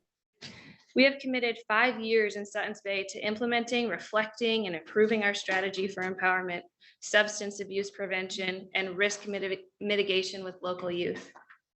We humbly propose the expansion of LIFT services to reach students throughout Leelanau County as a tenable solution to addressing negative trends in our youth's social and emotional well-being resulting from the COVID-19 impact. This expansion will provide a tremendous intergenerational impact and will even include elementary after-school care. I know that if you became a metaphorical fly on the wall at our programming, where the youth of Leelanau County are freely granted access to invested, compassionate mentors and staff that deeply care for their well-being. The kind of environment you would want for your teen, your grandchild, your great-grandchild living in today's unease and daily disruption. I would not have to stand here convincing you that our youth are worthy in investing and allocating funding. Because if you had the opportunity to see and witness what we see and witness on a daily basis, the funding would already be allocated. Thank you. Thank you very much. Yes. Good question. Mr. Whistle. In the proposal you gave us, you referenced 2021, 22, and 2022, 23 staffing. Yeah, that's included. Yep. What's your staff comprised of? Sure. So our staff currently, I am the executive director. Audrey Sharp, who's in the audience, is the associate director. We have a middle school programming staff, and then a support staff for her, a high school programming staff, and a support staff for them. And then when we add our expansion, it would be elementary staff and staff support for them as well. Thank you. Okay, yeah, I didn't think it would be.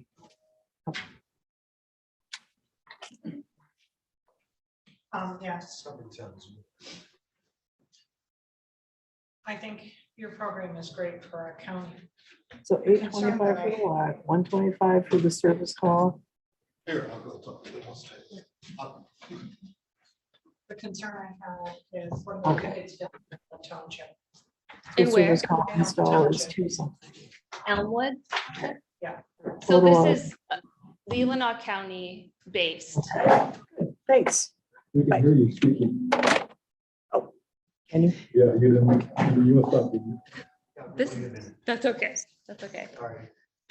People that know me know this is my luck. Just.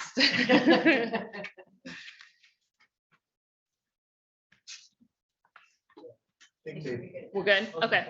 Yeah, as you know, our kids don't go to any one of these schools necessarily. They go to Traverse City Public. Sure.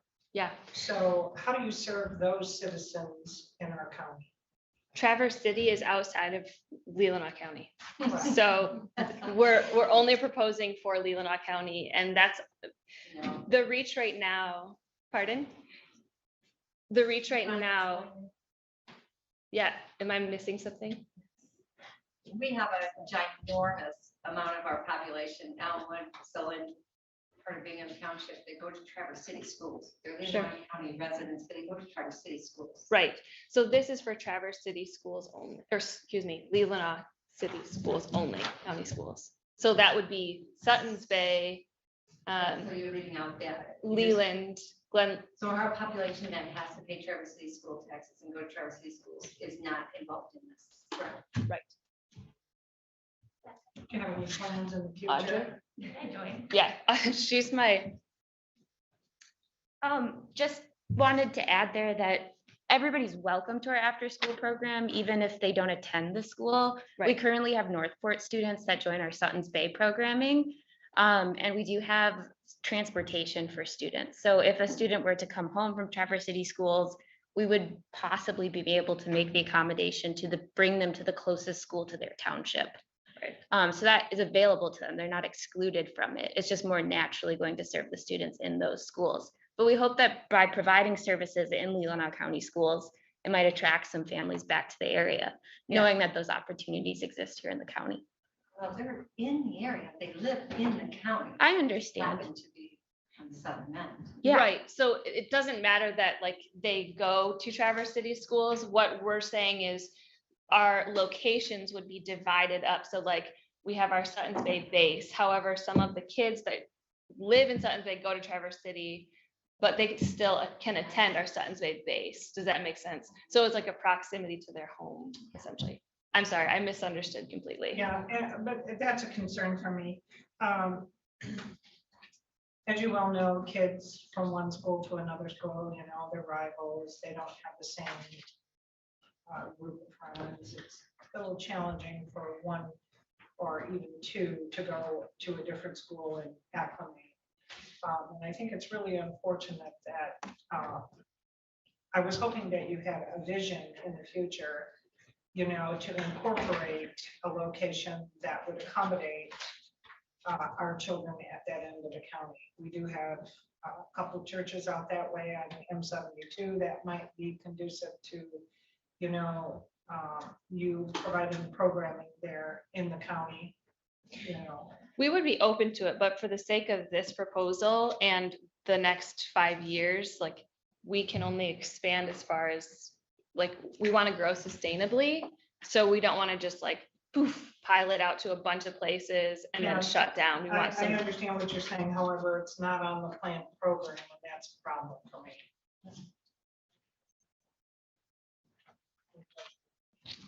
Yeah, it is.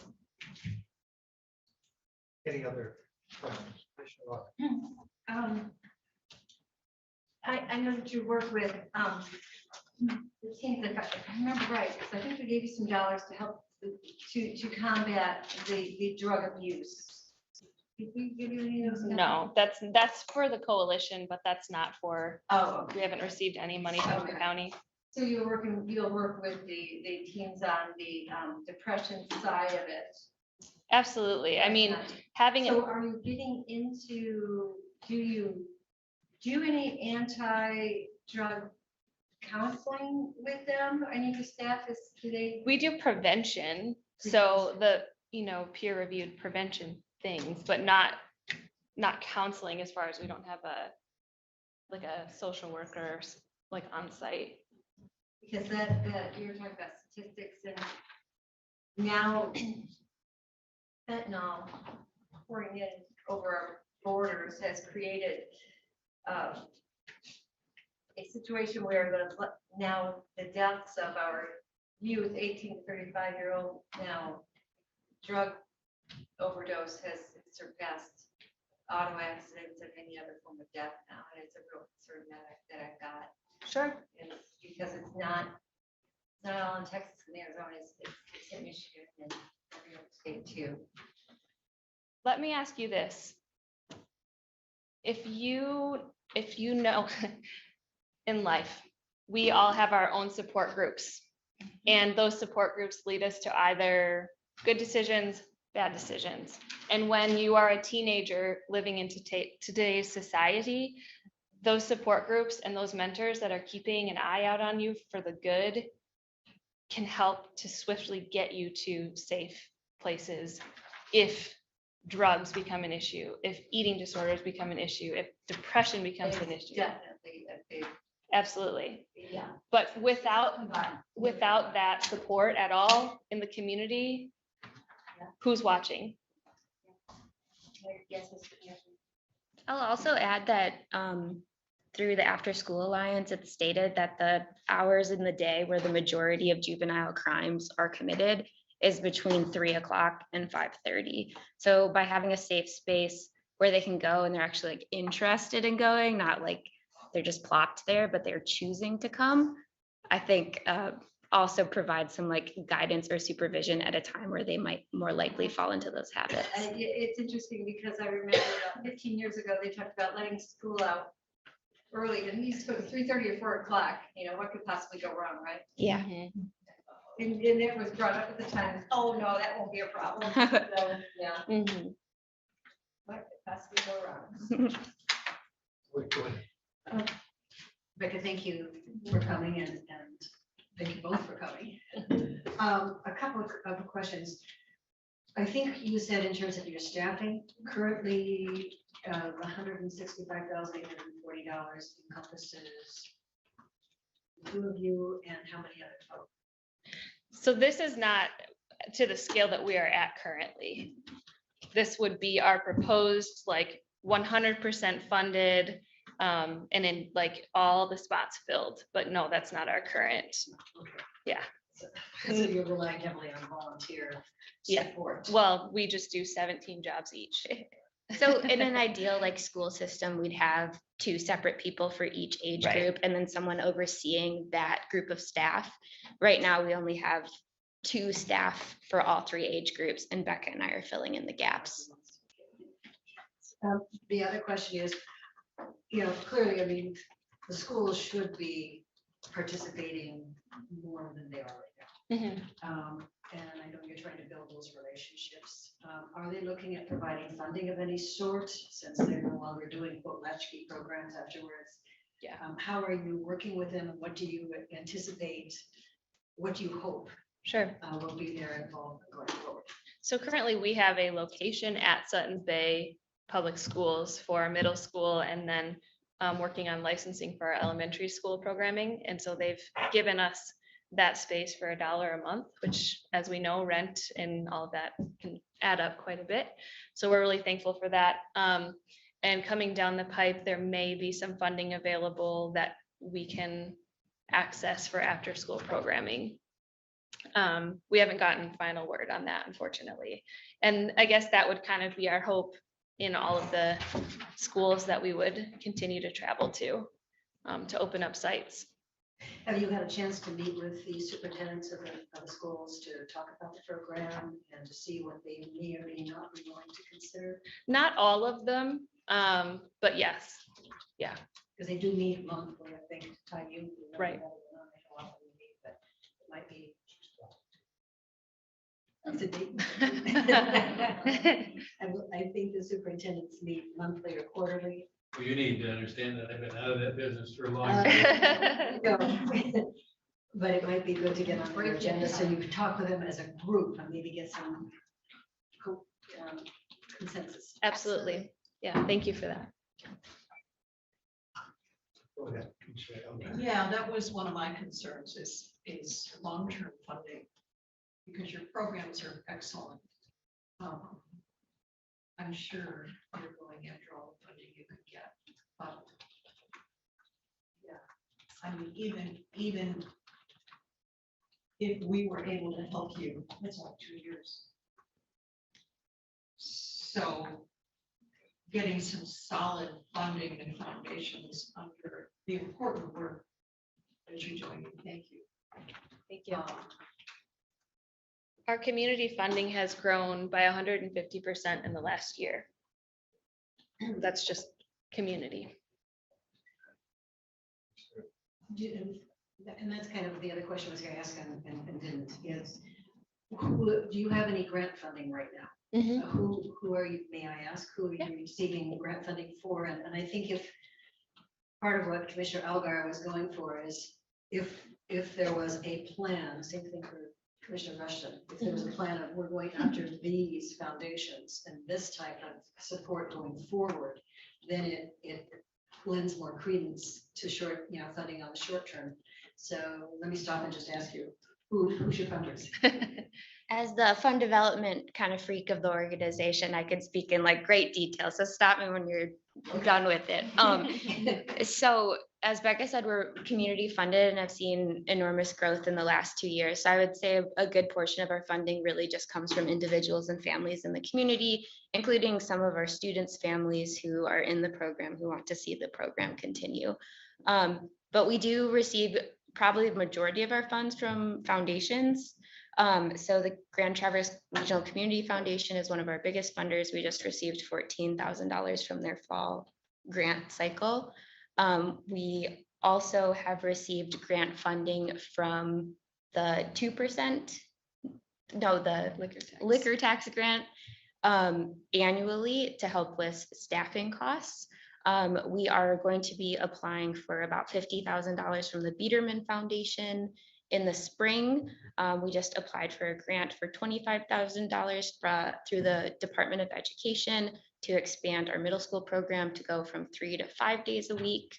And the list kind of goes on. But we also benefit from local business sponsors who give on a monthly basis and have a plethora of fundraising events and opportunities throughout the year as well. So we have a robust fund development plan that projects 300% growth within the next 5 years.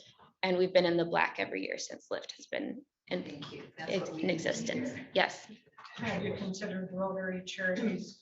We also received a seed grant, $10,000 seed grant that is helping us renovate our facilities in Suttons Bay, and we'll be going after their Thriving Community Asset Grant next year as a follow-up to that seed grant. and that grant is to do more intergenerational work with both our youth and our seniors, as our main campus is located with seniors. So it's a really wonderful wraparound approach, and within our strategic plan, I think it's going to really do well. I would like you to reconsider what you'll do for our children down the southern part of the county. I will say that that's not outside of the realm of thinking. I think it's just a little bit further down the line. There are currently 1,400 students enrolled in Leelanau County schools, and we're only accessing one of them, and it's one of the smaller schools. So I think definitely our priority is to support those families that have students in Leelanau County schools. And then once we reach that threshold, we're never interested in stopping supporting youth. I personally live in Solon Township, so I have an investment in seeing those students supported as well. And they do have access to the program, and we'd encourage a mixture of schools, even if they're, competitive spirit. I think that's beneficial to mix school districts and systems.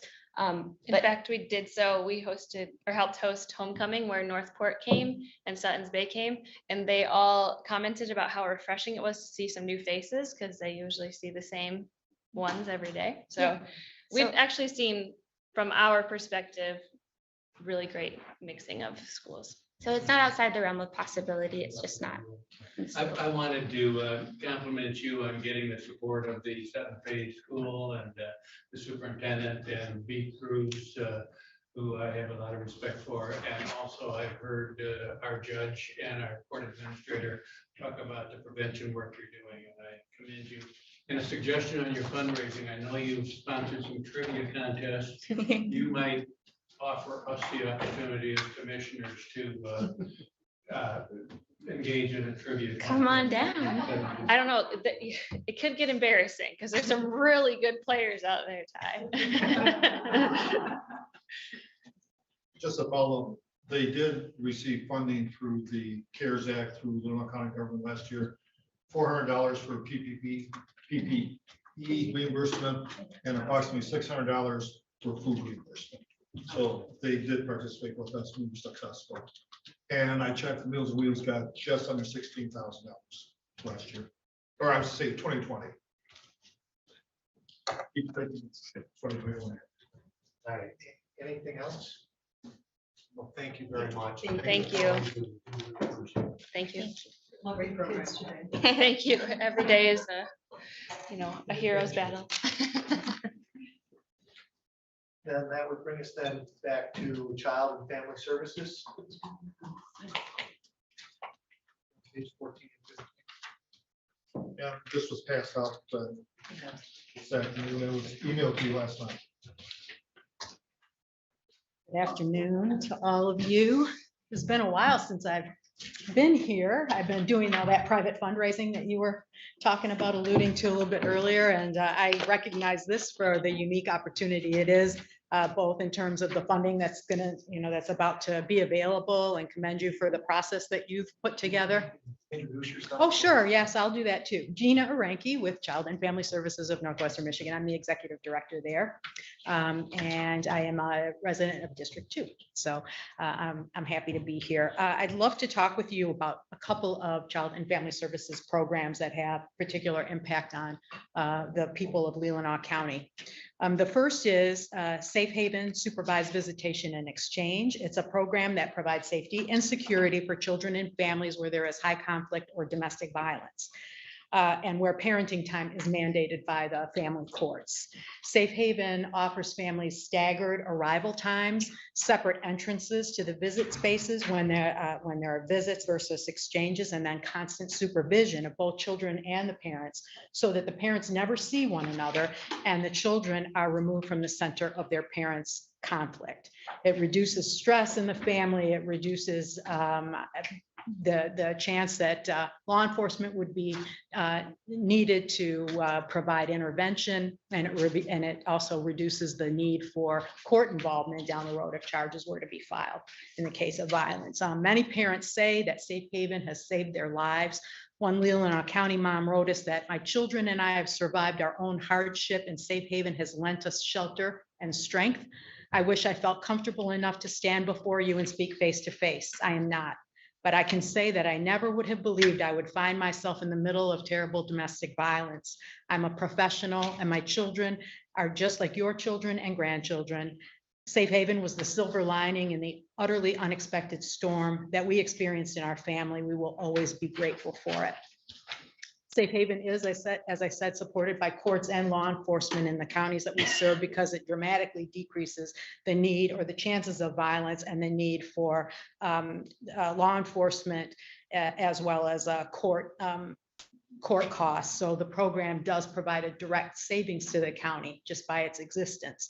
The fact that its viability has been impacted by COVID, though, and requires a local match for the federal grant that we received to run it, makes the program, we feel, an excellent candidate for ARPA funding support. Since the program began in 2004, Safe Haven has provided nearly 7,000 visits and exchanges to Leelanau County families. Our request to you is for $5,000 for each of 3 years, or a total of $15,000 as an investment. The second program I'd like to call your attention to is called Youth Work. And Youth Work is a job/life preparation program for youth and young adults who face unusual challenges such as developmental disabilities. They may be in a foster care placement or have been in the foster care system at some point, and generational poverty. Youth Work participants work in small teams, 5 or 6, sometimes even fewer than that, led by mentoring adults, honing their interpersonal and job skills in primarily what has been conservation projects around the county before they're ready to move into the general population, if you will, in terms of being able to hold down a job without that additional mentoring support. And in particular, we concentrate on local industries that are short of trained labor.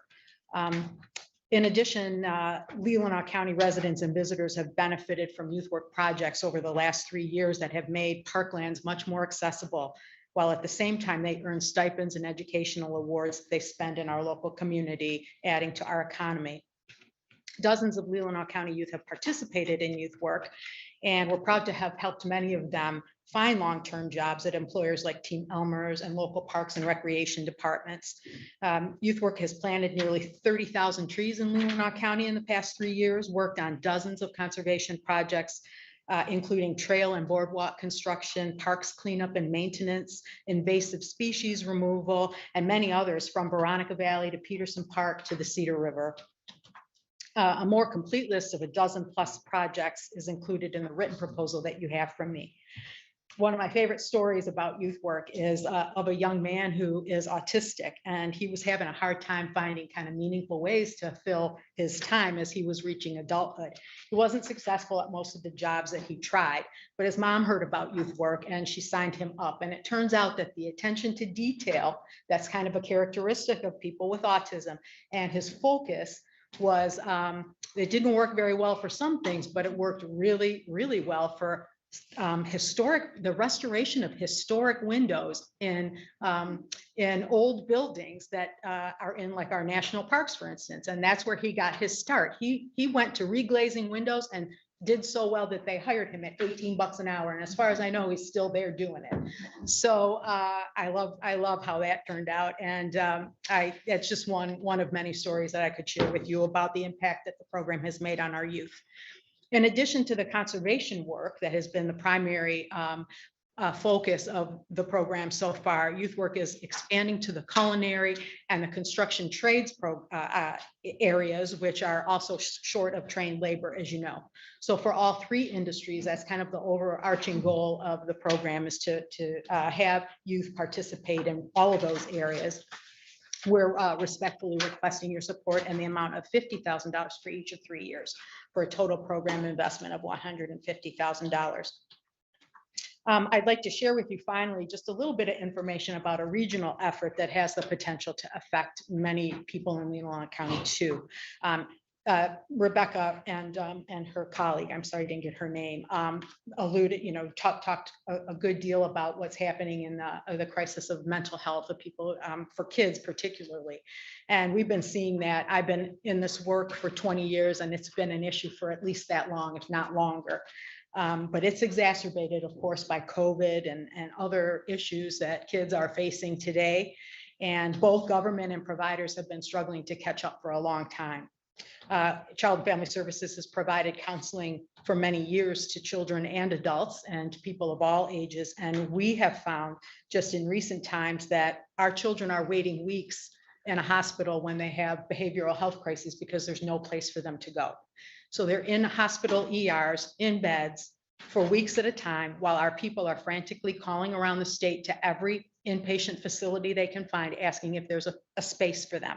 And then when it is available, and as often as I say, weeks later, then they finally begin to get their services. And we're re-traumatizing children and we're not serving them well. And it should be an embarrassment and a shame, quite honestly.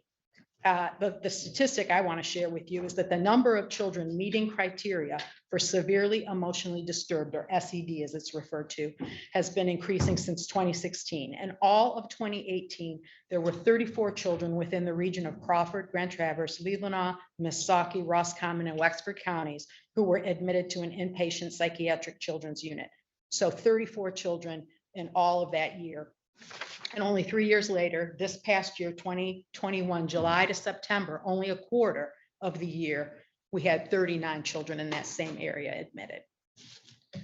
So people who have firsthand experience navigating the system that is super challenging, even when you have resources and an understanding of what it's like to navigate the system, are the ones who are now driving an effort to bring a mental wellness facility to our region. It would likely be based in Traverse City. They're looking right now at Copper Ridge. It's close to the hospital.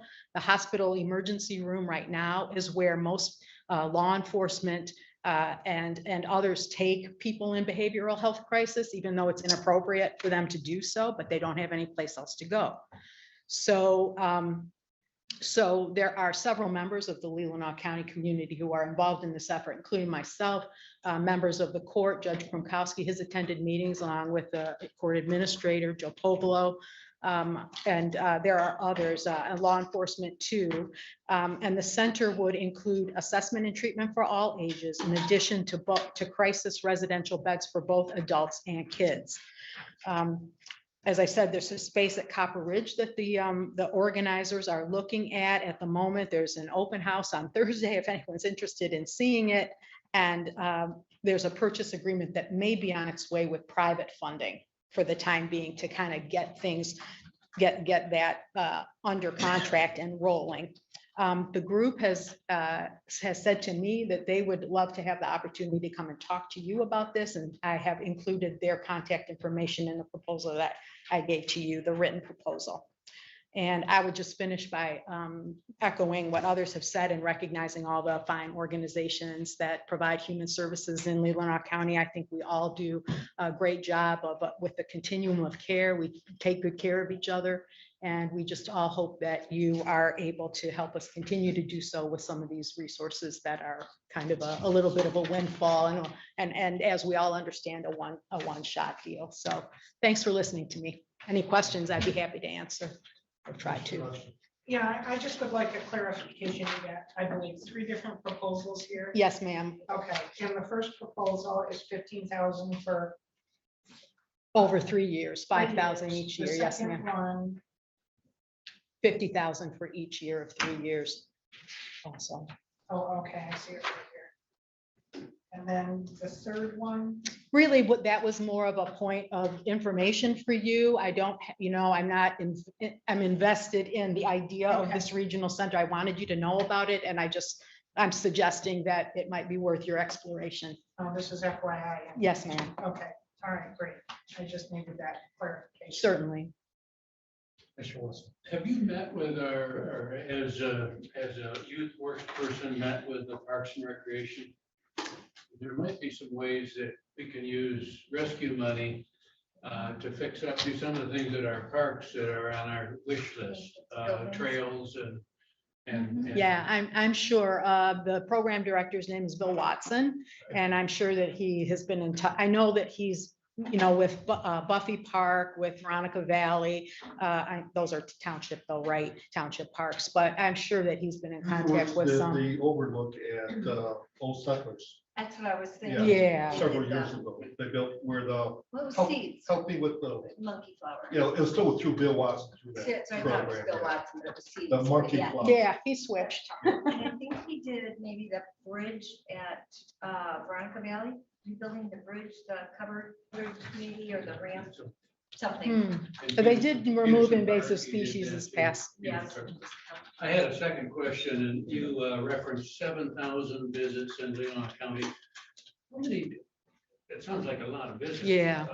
And I'm surprised That's- you asked for $5,000 for that program, but 7,000 visits spread out between how many different families? Yeah, so 7,000 visits is since inception, visits and exchanges for Leelanau County families. What I did not have the opportunity to discover for you was how many different families they are, because families have multiple visits and exchanges over the time that they're in the program, right? But my estimate though, to better answer you, is on an annual basis, we're talking about probably 60 to 100 families, Leelanau County families a year. So families times 4 or 5 people, there's at least 1 or 2 children and the 2 parents. So that's the impact there. Mr. Roberts. Quick question on your safe haven. Most of that's court ordered. Yes, sir, most of it, but people can self-refer if they wish to. Yeah. And so sometimes lawyers will do. Courts ever tried to get you restitution? I mean, those parents kind of put themselves in that position. Restitution, well, Or, I mean, the- they'll pay. yeah, I see what you're saying. The requirement from the federal grant that we have, which is through what's called the Victims of Crime Act, VOCA funding, requires that we offer the program free of charge to families. So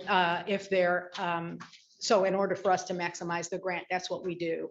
But then at the same time, it requires a local match of 20%, which is why we seek the funding to help show that there's local support for the program. I mean, I work with a lot of these families.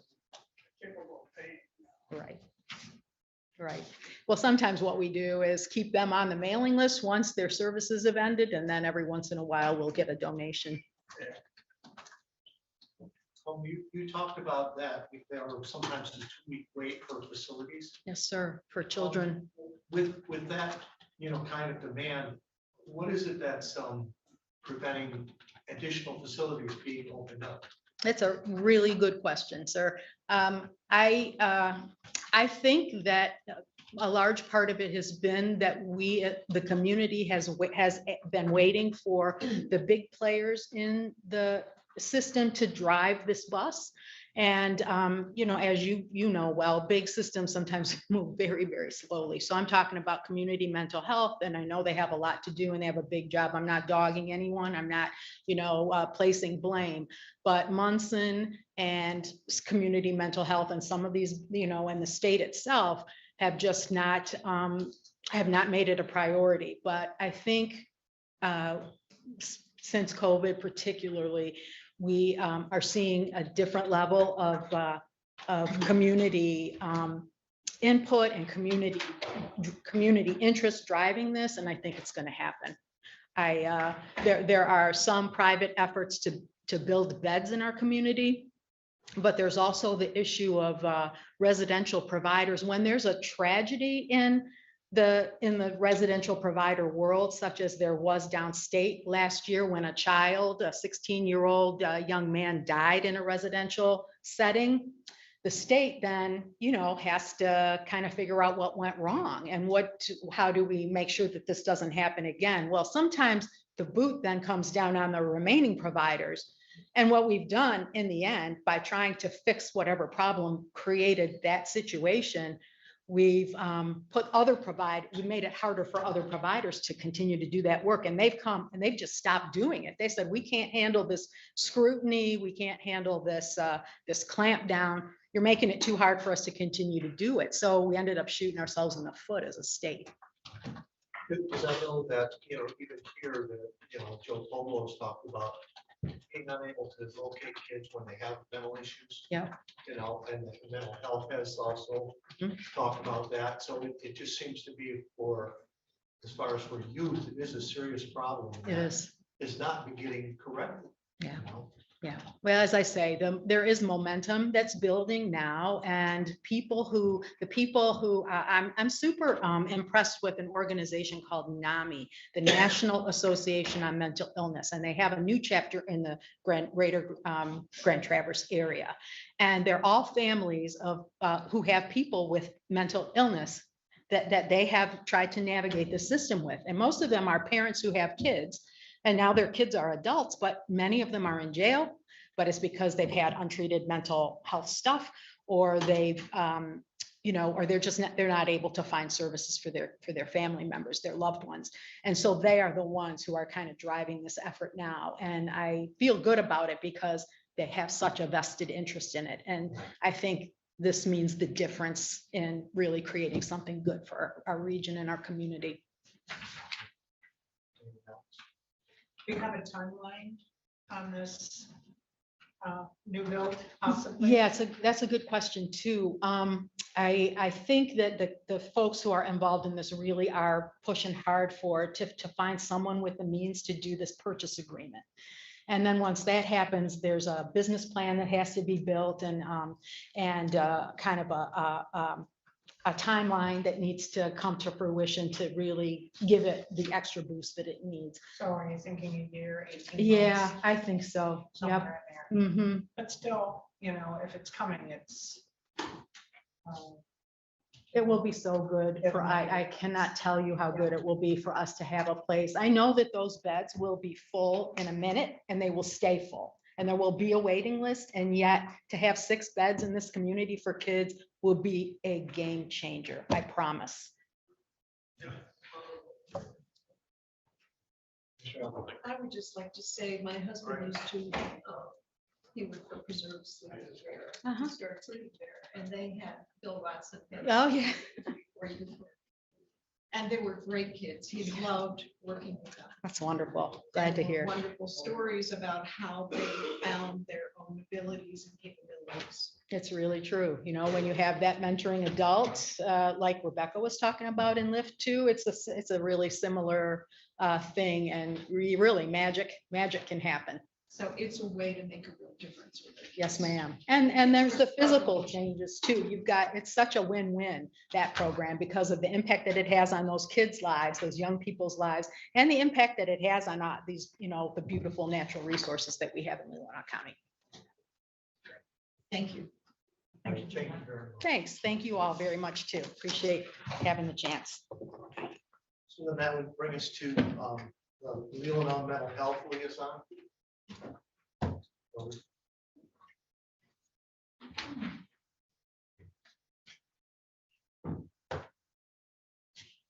Good afternoon. I'm Sue Miller, and I'm here representing the League of Women Voters, but also other organizations in our community that you can see on the proposal that are supporting this particular proposal to create a community mental health liaison for Leelanau County. And the League became involved simply because we often became the group that was asked, well, what's happening with mental health in Leelanau County? Why can't we get our family members in to see a counselor? And what's the story here?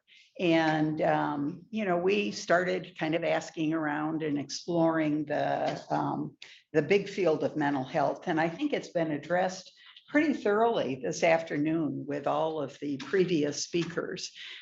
We've got some really good programs in our county. We've got some really competent people providing services, but it's simply not meeting the need right now because the need is so great.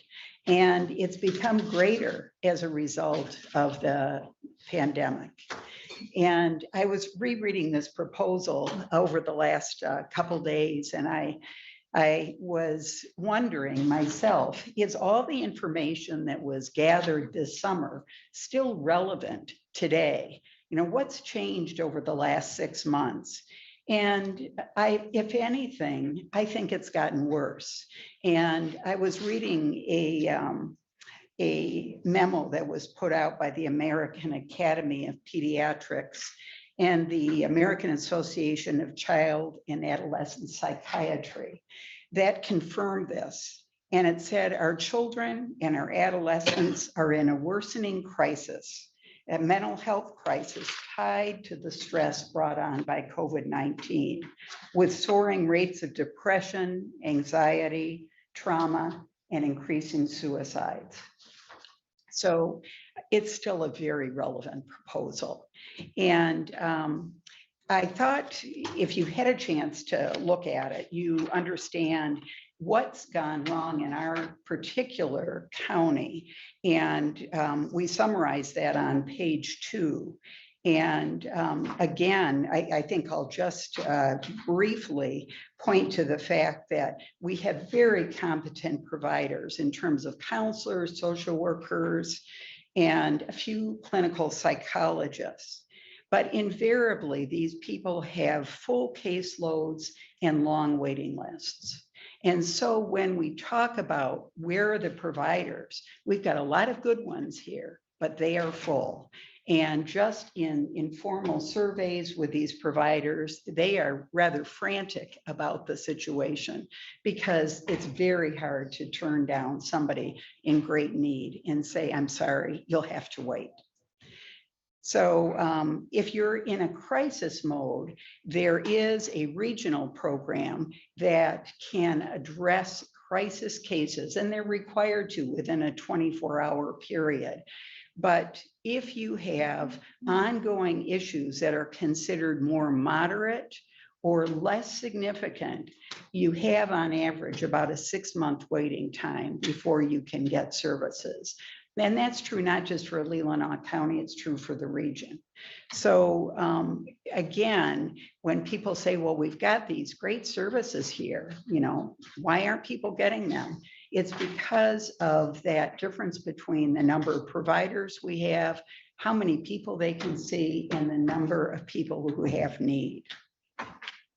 So ongoing non-crisis services have been increasingly difficult to access during COVID because a lot of people haven't had good access to online possibilities, which have offered another avenue of counseling for people who are in a need of services, but if you don't have computers or internet access, you're out of luck there. And so there's less in-person contact with mental health providers right now. And school personnel, as we know, haven't been available to our children for periods of time, long periods of time. And those that are in schools are very limited in terms of the time and the constraints on who they can serve in their schools. So, and then looking at the broader community, Traverse City has just 3 adolescent psychiatrists who are serving this whole northern Michigan area. So we have really a great shortage of expertise in our area compared to, again, the need that we have. And I won't even address what Gina had just addressed, difficulty in finding placements for children in crises and really adults in crises. And I had talked with Sheriff Borkovich about this with his continuing responsibility of dealing with mental health issues that appear at his doorsteps in the jail. And he agreed this is just a huge issue, just finding alternatives to jail for so many of the people who end up in jail because there doesn't seem to be another safe place for them.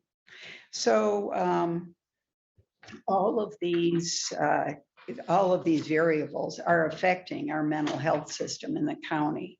And it's coming at a time when we do have some more monies available. Certainly these, the funds that you're considering allocating, along with state and federal funding, are all possible sources of ways to address some of these mental health shortages. But we were feeling that in the short term, there seems to be a need just for good coordination, assessment and coordination, looking at who's providing services, what kind of services are they providing? Do we have a clearinghouse for services so that families who are in need can call and say, where can I get services and not be turned away or put on a waiting list? Where can I get services if I need them now? And so those are all needs that we have, including just the coordinating of these monies coming in and applying for grants. Some of the grants that are available require obviously good applications and vetting processes. And then we look around the county and we say, who's going to be doing this within our county? Who's going to be trying to access some of this funding for Leelanau? So we conceived of the idea of starting with a mental health liaison who would serve this role of really trying to look at the big picture of mental health in our county and determine really very precisely where the needs are and begin to start looking at how we can address those needs in an effective way. And that begins by looking at ways to recruit and encourage providers to come into our county or to come into the region and increase the capacity for service in the region. So it would be a role that would really require a lot of collaboration with organizations within our county and then at the regional level. And we got some feedback from community mental health as well as the regional group coordinating health for a 10-county area saying, we really need this just across the board in all of our counties to just jumpstart this process of getting this mental health system going in a more productive way. So the proposal, as you may have read, is that Leelanau have create a part-time position for a mental health liaison who would serve in this role. And we're proposing a 2-year period of time. And then see where we are with mental health. If we are really able to then get a handle on some of these shortages and issues that have created such problems for our families in our county. And it may not be a position that would last longer than that, but we definitely felt that there's a need to get this underway. And that doesn't shortchange the great need for providers, but we really felt that if the resources were put into a liaison, that liaison could really address the provider shortage and help create just a stronger system for our county and hopefully attract more providers to come into our county to provide services.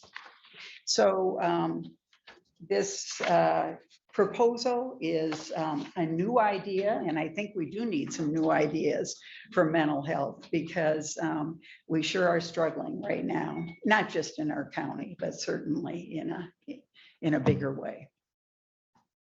So, any questions? Sustainability for the program. If this were put in place and you were looking to keep the position, how is this position going to be sustained? Well, we really are proposing this for a 2-year period, and we're looking at this as a solution that would hopefully jumpstart any service increase in our county. So I'm not sure that we are necessarily assuming that this is going to be a long-term position. But if it were seen to be necessary, I think that we'd start looking at other sources of funding. Have you talked to the health department in regards to putting a staff person on their roster? We did, and we did simply because we were looking at this mental health being a health issue. It just seemed to be logical to put it within the health department, so both physical and mental health would be addressed. And so did they feel that they could put that in their budget? They did. Okay. They did. To clarify, that they could put it in their existing budget or they would need more money to fund it? They could provide the capacity to assume another position, but they would need to have the funding for that position. So the funding would come with a person and it would be housed at the health department. But I was addressing why the health department, and it's I was really asking if they would be able to put it into their budget, the position. we discussed just would they be willing to provide the supervision for this? Was it a concept that they could go along with, and they felt that was a logical place to house a liaison. But they're not willing to pay for it. At this point, they don't have the funding for it. So I guess that could be addressed. Yes. You know, this is an interesting thing, and my head's gone all kinds of places while I listen to you. But one perspective is, so I was a mental health provider when I moved here 18 years ago. Certainly able to keep working. I never really planned to quit. I moved. So I looked around, if there had been, I didn't want to, I tried the commute to Traverse City for a short just while, and that it's, yeah, not good. If there had been some sort of clinic or something in Leelanau County, and I bet, and I'm saying this, imagining there are a lot of people like me who have the degree I had a practice when I moved up there. And if we could have, if there was a place in Leelanau County where people could work part-time and see people who have the credentials to do so, I bet we'd have more therapists. Right now, it's, you've got to open your own practice and jump through a million hoops, funding wise, or billing wise, or you got to be willing to drive to Traverse City. So if we had something here physically, I bet you'd have more therapists, because there are a lot of people like that who moved here, who have the credentials and the willingness. And I think the concept of this particular role was that this person would really serve more as a collector of information and a clearinghouse of information about what are the resources available, who's available where, that kind of thing, rather than housing a clinic, although that's certainly something to consider. Who could spearhead or point that Yeah. out, whatever. Be a catalyst, yeah. Commissioner Solicitor. Kind of building on Commissioner Elgar's comments. So I think you're calling it a clearinghouse or a gathering of information. It's kind of like a facilitator. Yeah. Finding out exactly who is doing mental health, and to Commissioner Elgar's question, maybe surveying who is here. I have friends too who had practiced and moved here and now are not practicing and kind of would like to. But to try to put this pool of services together and serve as a facilitator to connect them then with possibilities to see if we could enhance what's going on. And I can see why you're looking at this as just a part-time 2-year position, because if this person were successful, you probably would need to carry that forward. And you would, exactly, and there could be an effort to create a mental health group, a non-funded group, just to try to do this. But I think the launching piece of it and just getting somebody to get all this information together is going to require more than a couple of volunteers. And when you get that data together, obviously, when looking at the data as it falls out, you could see certain possibilities. And I could see this individual recommending, if we did this, we would be able to capture this much service into the county that we don't have. So I applaud your effort, because I think I agree with you. It's needed. We have a number of organizations that provide mental health services, but it's never been enough. The schools are over capacity. I mean, it's a problem. It's a real problem. Thank you. Sure. Well, I like the concept because we've it's quite a contrast to what we've done as a region.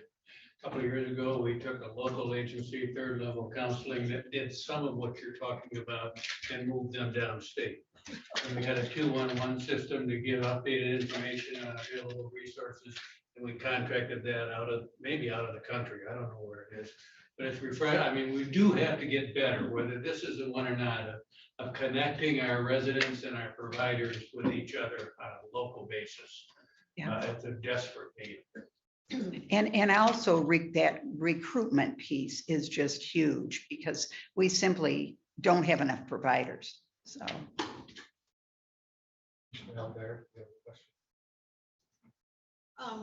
I guess I wanted to put an exclamation point too about we need it here. Instead of everyone always having to drive to Traverse City. Yet a lot of people probably cannot get their kids back, or not only their kids, we're talking about kids, but we're talking about all ages. That's preventative, that's prohibitive for our residents. So. Yeah. Questions or statements?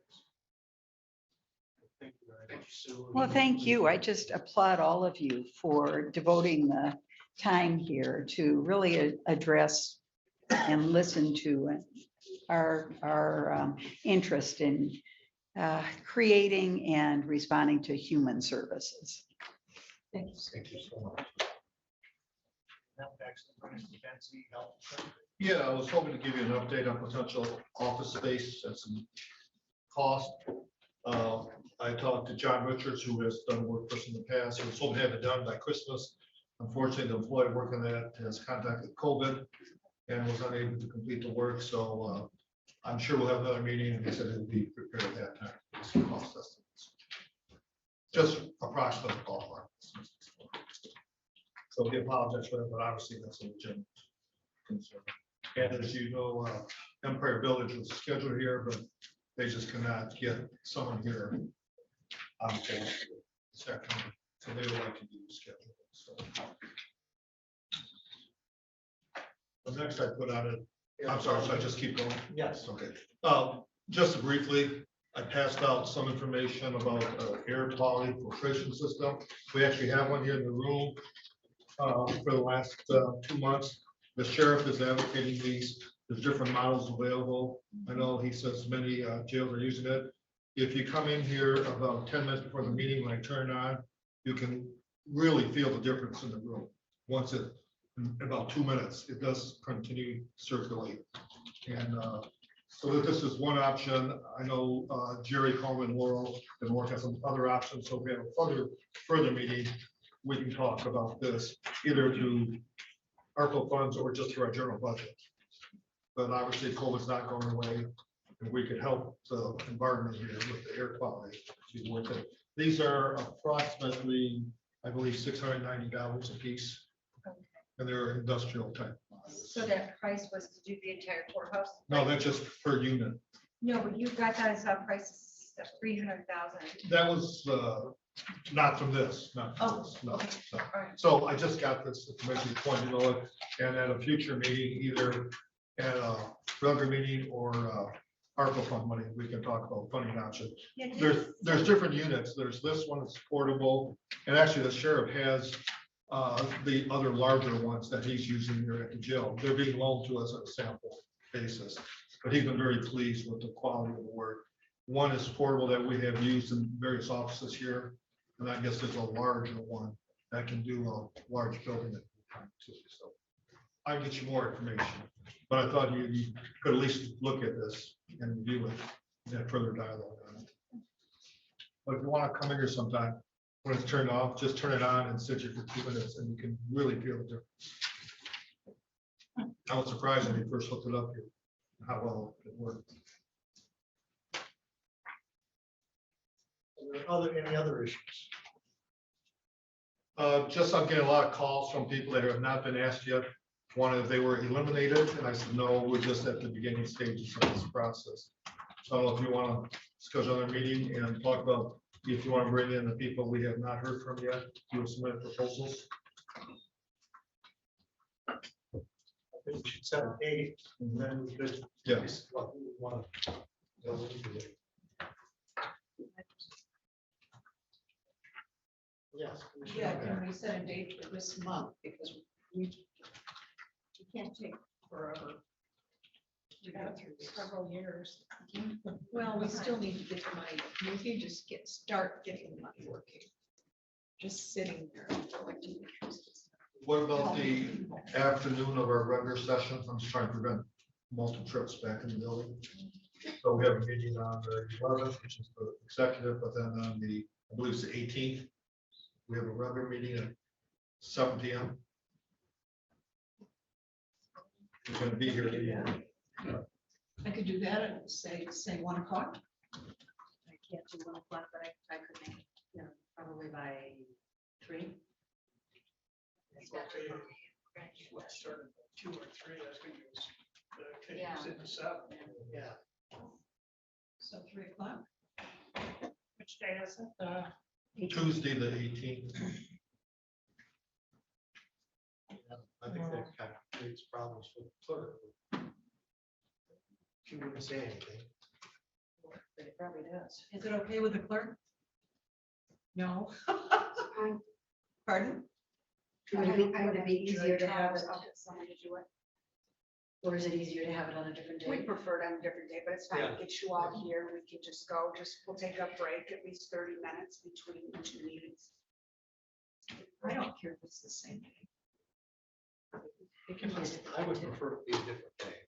I have a doctor's appointment that day. It's gonna be. Yeah, Let's do it a different day. How about the 17th?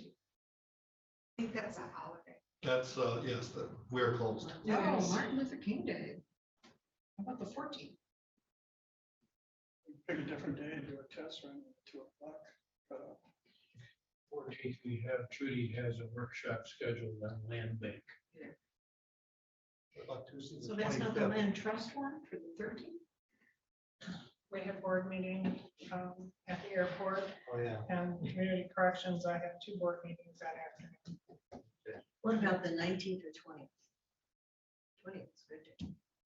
20th looks good for me. That would be good. What 20th does not work. I have 2. Thursday, the 20th. Do we have a North and Cadillac? Okay. How about the 19th and the 21st? 21st works either in the morning or at What 1 day o'clock. is, what day is it? Friday. It's a Friday. In the morning, I can do it in the afternoon. Yeah, me too. You can do afternoon? Afternoon, Friday, I think that's a bad day. Friday afternoon. We don't work anymore.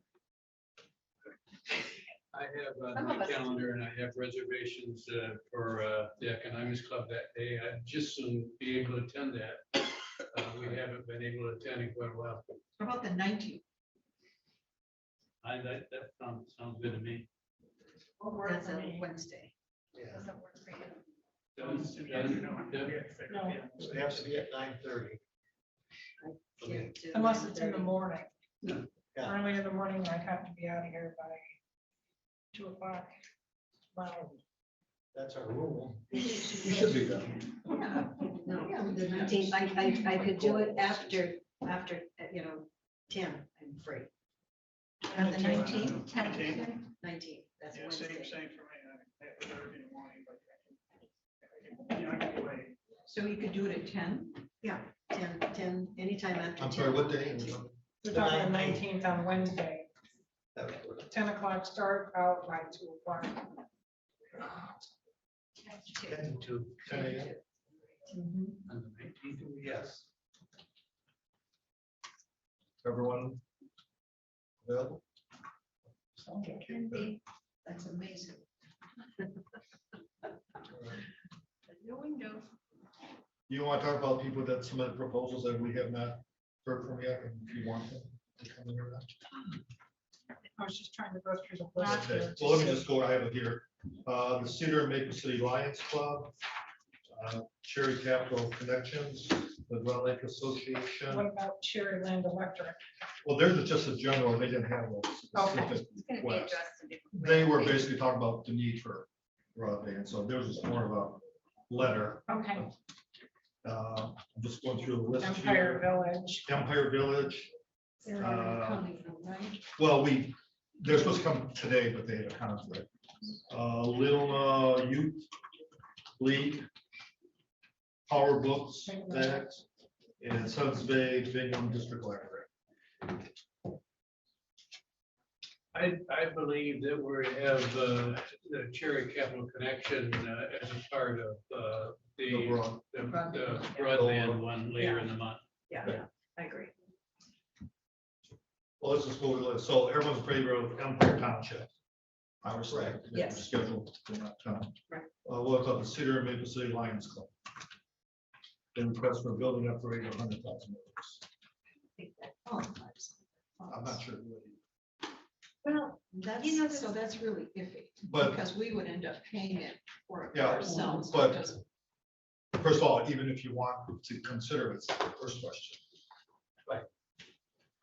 But see, Go ahead.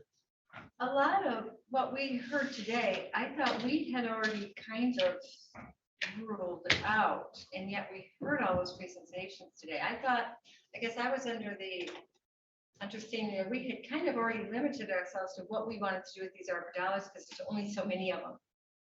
And we can't fund all of these things. So I thought we had prioritized the top few things a couple meetings back, and then yet today we brought in all the people. So, I mean, As and we've already said we're not gonna pay for. as individuals, you probably talk about as a group, you have not Well, we officially did said. though, that. we did though, we talked about it a couple different times, we kind of had top four. We did say we didn't want to pay for personnel. Yeah. And And we didn't personnel. want it to go in salary, but I don't think we ruled out any of the proposals other than the personnel ones that we heard from today. I thought we had prioritized. I would. Well, you did informally, but not, not Hear as it a all vote, before so. we formally prioritize. Okay. Commissioner Long, are you saying you want the Lions Club to come present? I guess you could, yeah, definitely. If you're gonna have everybody who wants money from us come, and it looks like there's only a few left, right? Well, we did last time, if any commissioner wanted them to come, we added them to the agenda. So we take that approach, out of fairness to everybody Right, else. well, that's what I'm. Is there any commissioner who wishes to hear from the Lions Club? Okay. Yes. Yes, I okay. I guess I say, if we're gonna have them all come, Okay. Like I said, Cherry Red Electric was just well, that's. Summary nice and page. Cherry Apple Crunch yeah, is that's how I fiber. did it. So, and then is the Bell Lake Association for both Washington, I believe, a septic study.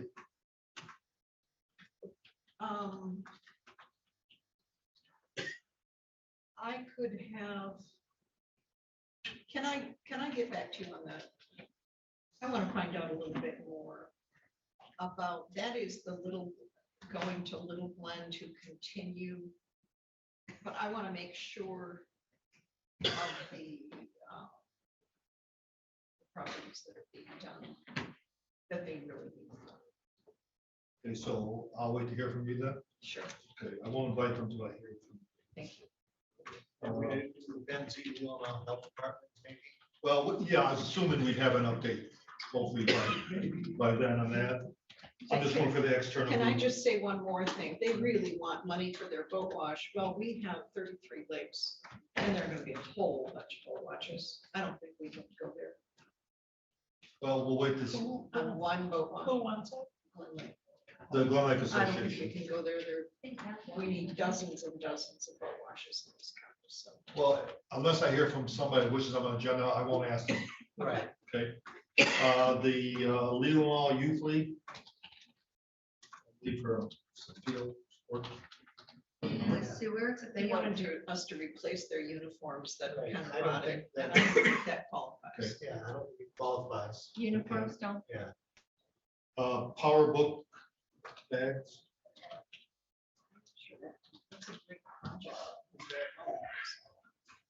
So, It's a good project, but I don't know the criteria. Okay. Once again, unless someone washes them, I won't. And the Suns Bay Bingham District Library. Well, we can bring, have them come in and talk to them, see what that program is. Okay. And then the health department, we said Empire Township and the filtration system. Building filtration system. Aren't they? Yeah, aren't they coming? Isn't that what they're gonna come talk about? Well, we have a scheduled meeting. I think. Yes. That's the- Well, you were gonna Yeah. invite them. Yeah. Okay. At some point to get some information, but Yes. I haven't asked them because I didn't have a date. Weren't they coming today? Or are you? I'm sorry, talking we're talking to Empire Township was scheduled to come today. We're supposed to have an update on the potential of the health department. Those two will fill it. So the purification system is something I just put on the agenda just to hand out to give you a chance to look at this information. But you said health department, that's not health. No, this is separate. They're separate issues. The health department is potential space in the lower level. Oh. I was thoroughly confused. I was like, I'm not- The filtration system sounds interesting, and that's something we can afford to do. I don't see that as being something that we ought to be spending rescue dollars on. We've got some big priority items, and we could nickel and dime it all, and I don't want to do that. We could afford to pay that much. But so I'll continue to do research and come up with options with the sheriff. on that. But we won't be using for rescue funds. Anybody? I think That's it. That we should complete the whole list. yes, and then you can have a discussion on how you wish to proceed. Okay. given the fact that it was so hard to come up with this, I'm sorry, somebody else talking? I'm sorry. Well, I was just saying, at some point, you know, we're scheduled to have the report back that, our consultant, DCS Design Inc. is working on, and we probably want some time to review that before we decide what we're going to do. So it won't be in time for our next one, but probably a meeting after that would be necessary because that's much more in depth. Well, the next meeting will still be a committee of the whole. There will be no final decisions made in it. It's going to be just very similar Just to what we have discussions. here. Okay. To get the information so that when we have a meeting, we can make those kinds of decisions. Thank you. Thank you for the clarification. Should we set another meeting? Because it's so hard to get. Well, we do one at Before a our time. calendar- before our calendars fill up. It would be really helpful if you let us give you dates. I've got some jury trials coming up and I've got to make sure that the staff here. So how about we do this? How about if Michelle and or I send you some potential dates? You can look at them and we can decide next Tuesday, because you're all be back to Tuesday for the second. That's great. I don't disagree. We should schedule it as soon as possible if that's what we're going to do. Those dates after January 19th. obviously. Right. So we'll try to get the dates as soon as possible, if you can look at. I mean, we don't have to hurry to do this. Well, the But it's reason good to TV make 74 was here, Yeah. because they've been following this. They couldn't find another county that has even started the process. Mark may have told you today, he's called numerous counties, and they're at the beginning of the beginning stages. Right. That's why they were here covering us, because we are light years ahead of everyone else, and that's using his language. Well, part of it is because the final rules haven't really come out. And if anything, they're gonna be more lax than Yeah. rigid, so we're in good shape. Okay. Hope you're right. No, when I'm in here, and there probably be, they won't get stricter if they make it looser. A lot of units of government are saying, give us more flexibility. We have the ability to make those decisions ourselves better than someone at a federal level. So that brings us to public comment. Please come forward.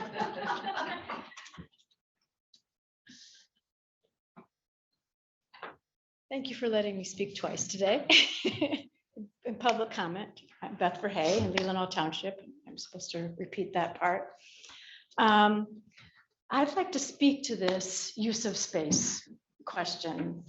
I've actually found myself really struck by this kind of, there must be a better way. When I have listened to some of the mix of comments and suggestions coming across this. We had a conversation about how little of the jail space has been used. We've refreshed the original goal of wanting to consolidate services. We've got a kind of short-termish reason that we're reviving whatever sort of the details may be about the health department. I don't want to put the health department in the basement.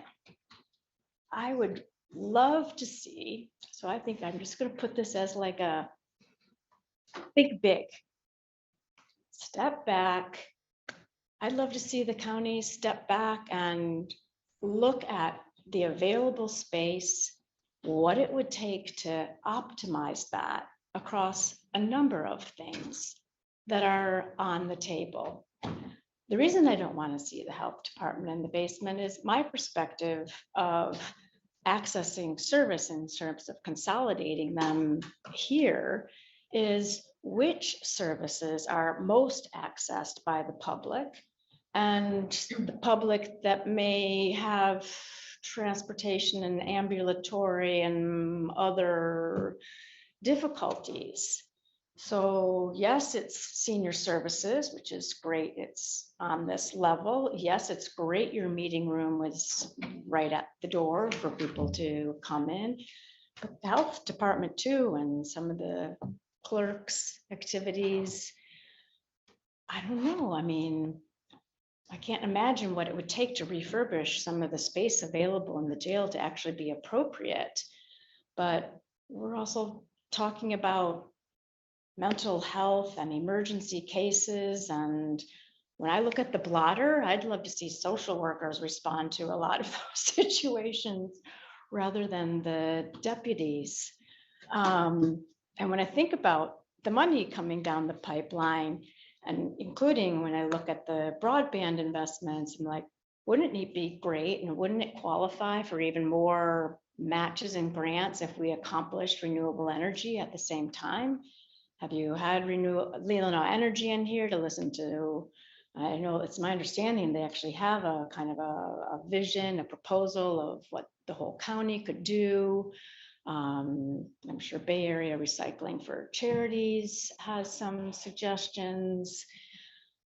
So yeah, I actually don't think that the American Rescue Plan money should be spent on the health department's space.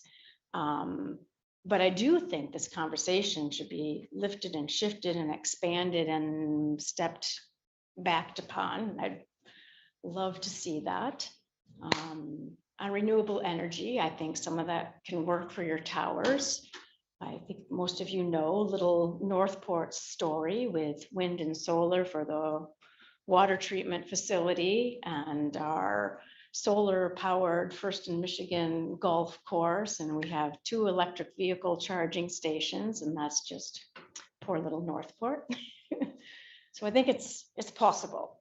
And I sometimes think, yes, you have time, but you've got some really in need households whose needs are now. They'd really love some help now, not waiting till 2024. There's some other things that would really benefit from, I think, some stepping back and being opportunistic about what can be put together. So thank you for listening to me again. Thank you. Any commissioner comments? Okay. Yes, I do. Greta Campo did a wonderful job of addressing the infant toddler childcare startup program, which I just thought it would be helpful to fill in some pieces of information that she wasn't able to address. That particular program, it's a partnership, as Ty pointed out, between the Leelanau Early Childhood Development Commission, the Leelanau Peninsula Economic Foundation, and the Leelanau Children's Center. And the grant, Heidi Cruz, who's the director of the Leelanau Children's Center, and myself wrote the grant. And we submitted it to the Early Childhood Investment Corporation. And it competed with about 246 other applications, and we were one of 5 that were funded, which was quite a surprise to us and delightful. It's Kellogg funding, but basically what the grant is intending to do, when Greta said they're looking at this as a model, I think that's why we got the funding. We recognize that one of the big problems with early child care in home-based programs and also in center-based, but this focus is home-based programs, is that it's not a living wage. The attrition rate is huge for people who get into it and can't afford to do it. So it was a matter of looking at a strategy as to how we could make it a simpler process while still adhering to all the legal requirements through LARA to recruit home-based childcare providers to provide a quality program that would be different for each provider, and to support them, because you have to make it affordable for families and also for the provider to make a living wage. So that was the tenet behind the grant. Now, the grant itself, it's a lot more than we ever expected as we've gotten into it and creating all of the various pieces that have to be in place so that we are able to guide these providers with coaches from the beginning through the end process. And there's also a business coach, and there are certain training programs, both from the early childhood side, but also business training programs. And putting this together, there's a huge part of volunteer. This is being run through the Leelanau Early Childhood Development Commission. That's the fiduciary. None of the board members, none of the staff are paid. That is all on a volunteer basis. There are 2 consultants that are working on.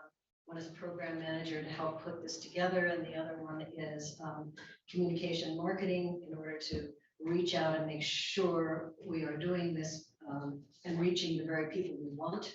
And also the helping to structure a fundraising program. So there will be a huge fundraising component. The grant is $318,000.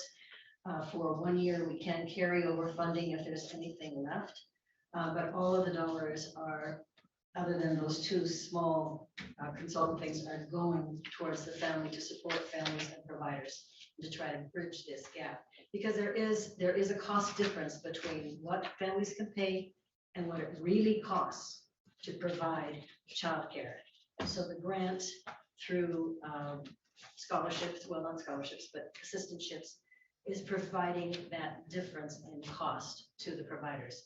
Current providers, we have 11 in the county. That's all that's left that are home-based. They are eligible for expansion. So we're reaching out to them and also helping to connect them with federal funding and other kinds of opportunities that are available. So that's kind of just a short elevator speech about what it really is involved, but we're also doing a huge survey to see where are our children and what is the need. But right now, when we started with the 11 providers, they all have a long waiting list. We all know that this is a heck of a problem. We know that, families who need it, who are our ALIS population, have no chance to support their children in a $10,000 to $12,000 a year cost, which is what it costs. And yet our providers find themselves on social programs too, because they can't make a living wage. So that's the problem that we've been addressing with working with the business community to create this particular model, and then to recruit at a minimum of 5 new providers to serve the county and moving forward. So we will, in year 2 and 3, be looking for additional funds, but we're doing also a major fundraising for that effort. And Brenda is quite correct. The business community is being very supportive, both in terms of providing what we call shared services, which is a cadre of individuals who are offering to help on a low cost, no cost, whether it's things like accounting, whether it's renovation of their facility. Many of the facilities have to be renovated in order to meet the state regulations. It may be something as simple but not inexpensive as a fence, or it may be something much more complicated that might rule them out. So the grant goes to pay for a portion of those kind of costs, plus it covers all of the startup costs. So it makes it possible for individuals who love kids, have wanted to do this, but they don't have the money to start it, to actually have a business. And then we are working to network this as a business. This is not child sitting, babysitting. This is a business. And so that's why the business community is involved, and to network and welcome them in. So just a little bit of background that I hope puts that in context to what Brenda presented today, which she did a great job presenting. You did a great job of asking good questions. I think today was a good reminder of all of the needs that we have in this county. And I thank my colleagues for supporting. Anyone else? I'll just finish up with one thing. I agree that we did touch on the needs, but like Commissioner Allgaier said, it would be nice to have services here in our own county. And I don't know, I was thinking a while back, one services we don't have anymore is we don't have a walking clinic. Everybody has to run the monster. I guess we already had one commissioner try to do a swan dive. He had to put a ER, and I don't know if people would use it. Maybe, I don't know, maybe we don't have the demand out there, but I mean, if you want to start with a building for maybe getting someone in there for the mental illness, I mean, we need to take care of the elderly or just our regular people with just their medical needs instead of running to Traverse City all the time.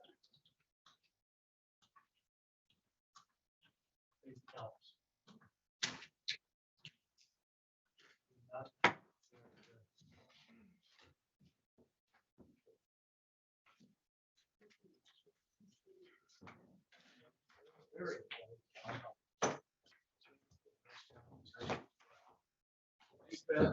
Yeah, it's very well.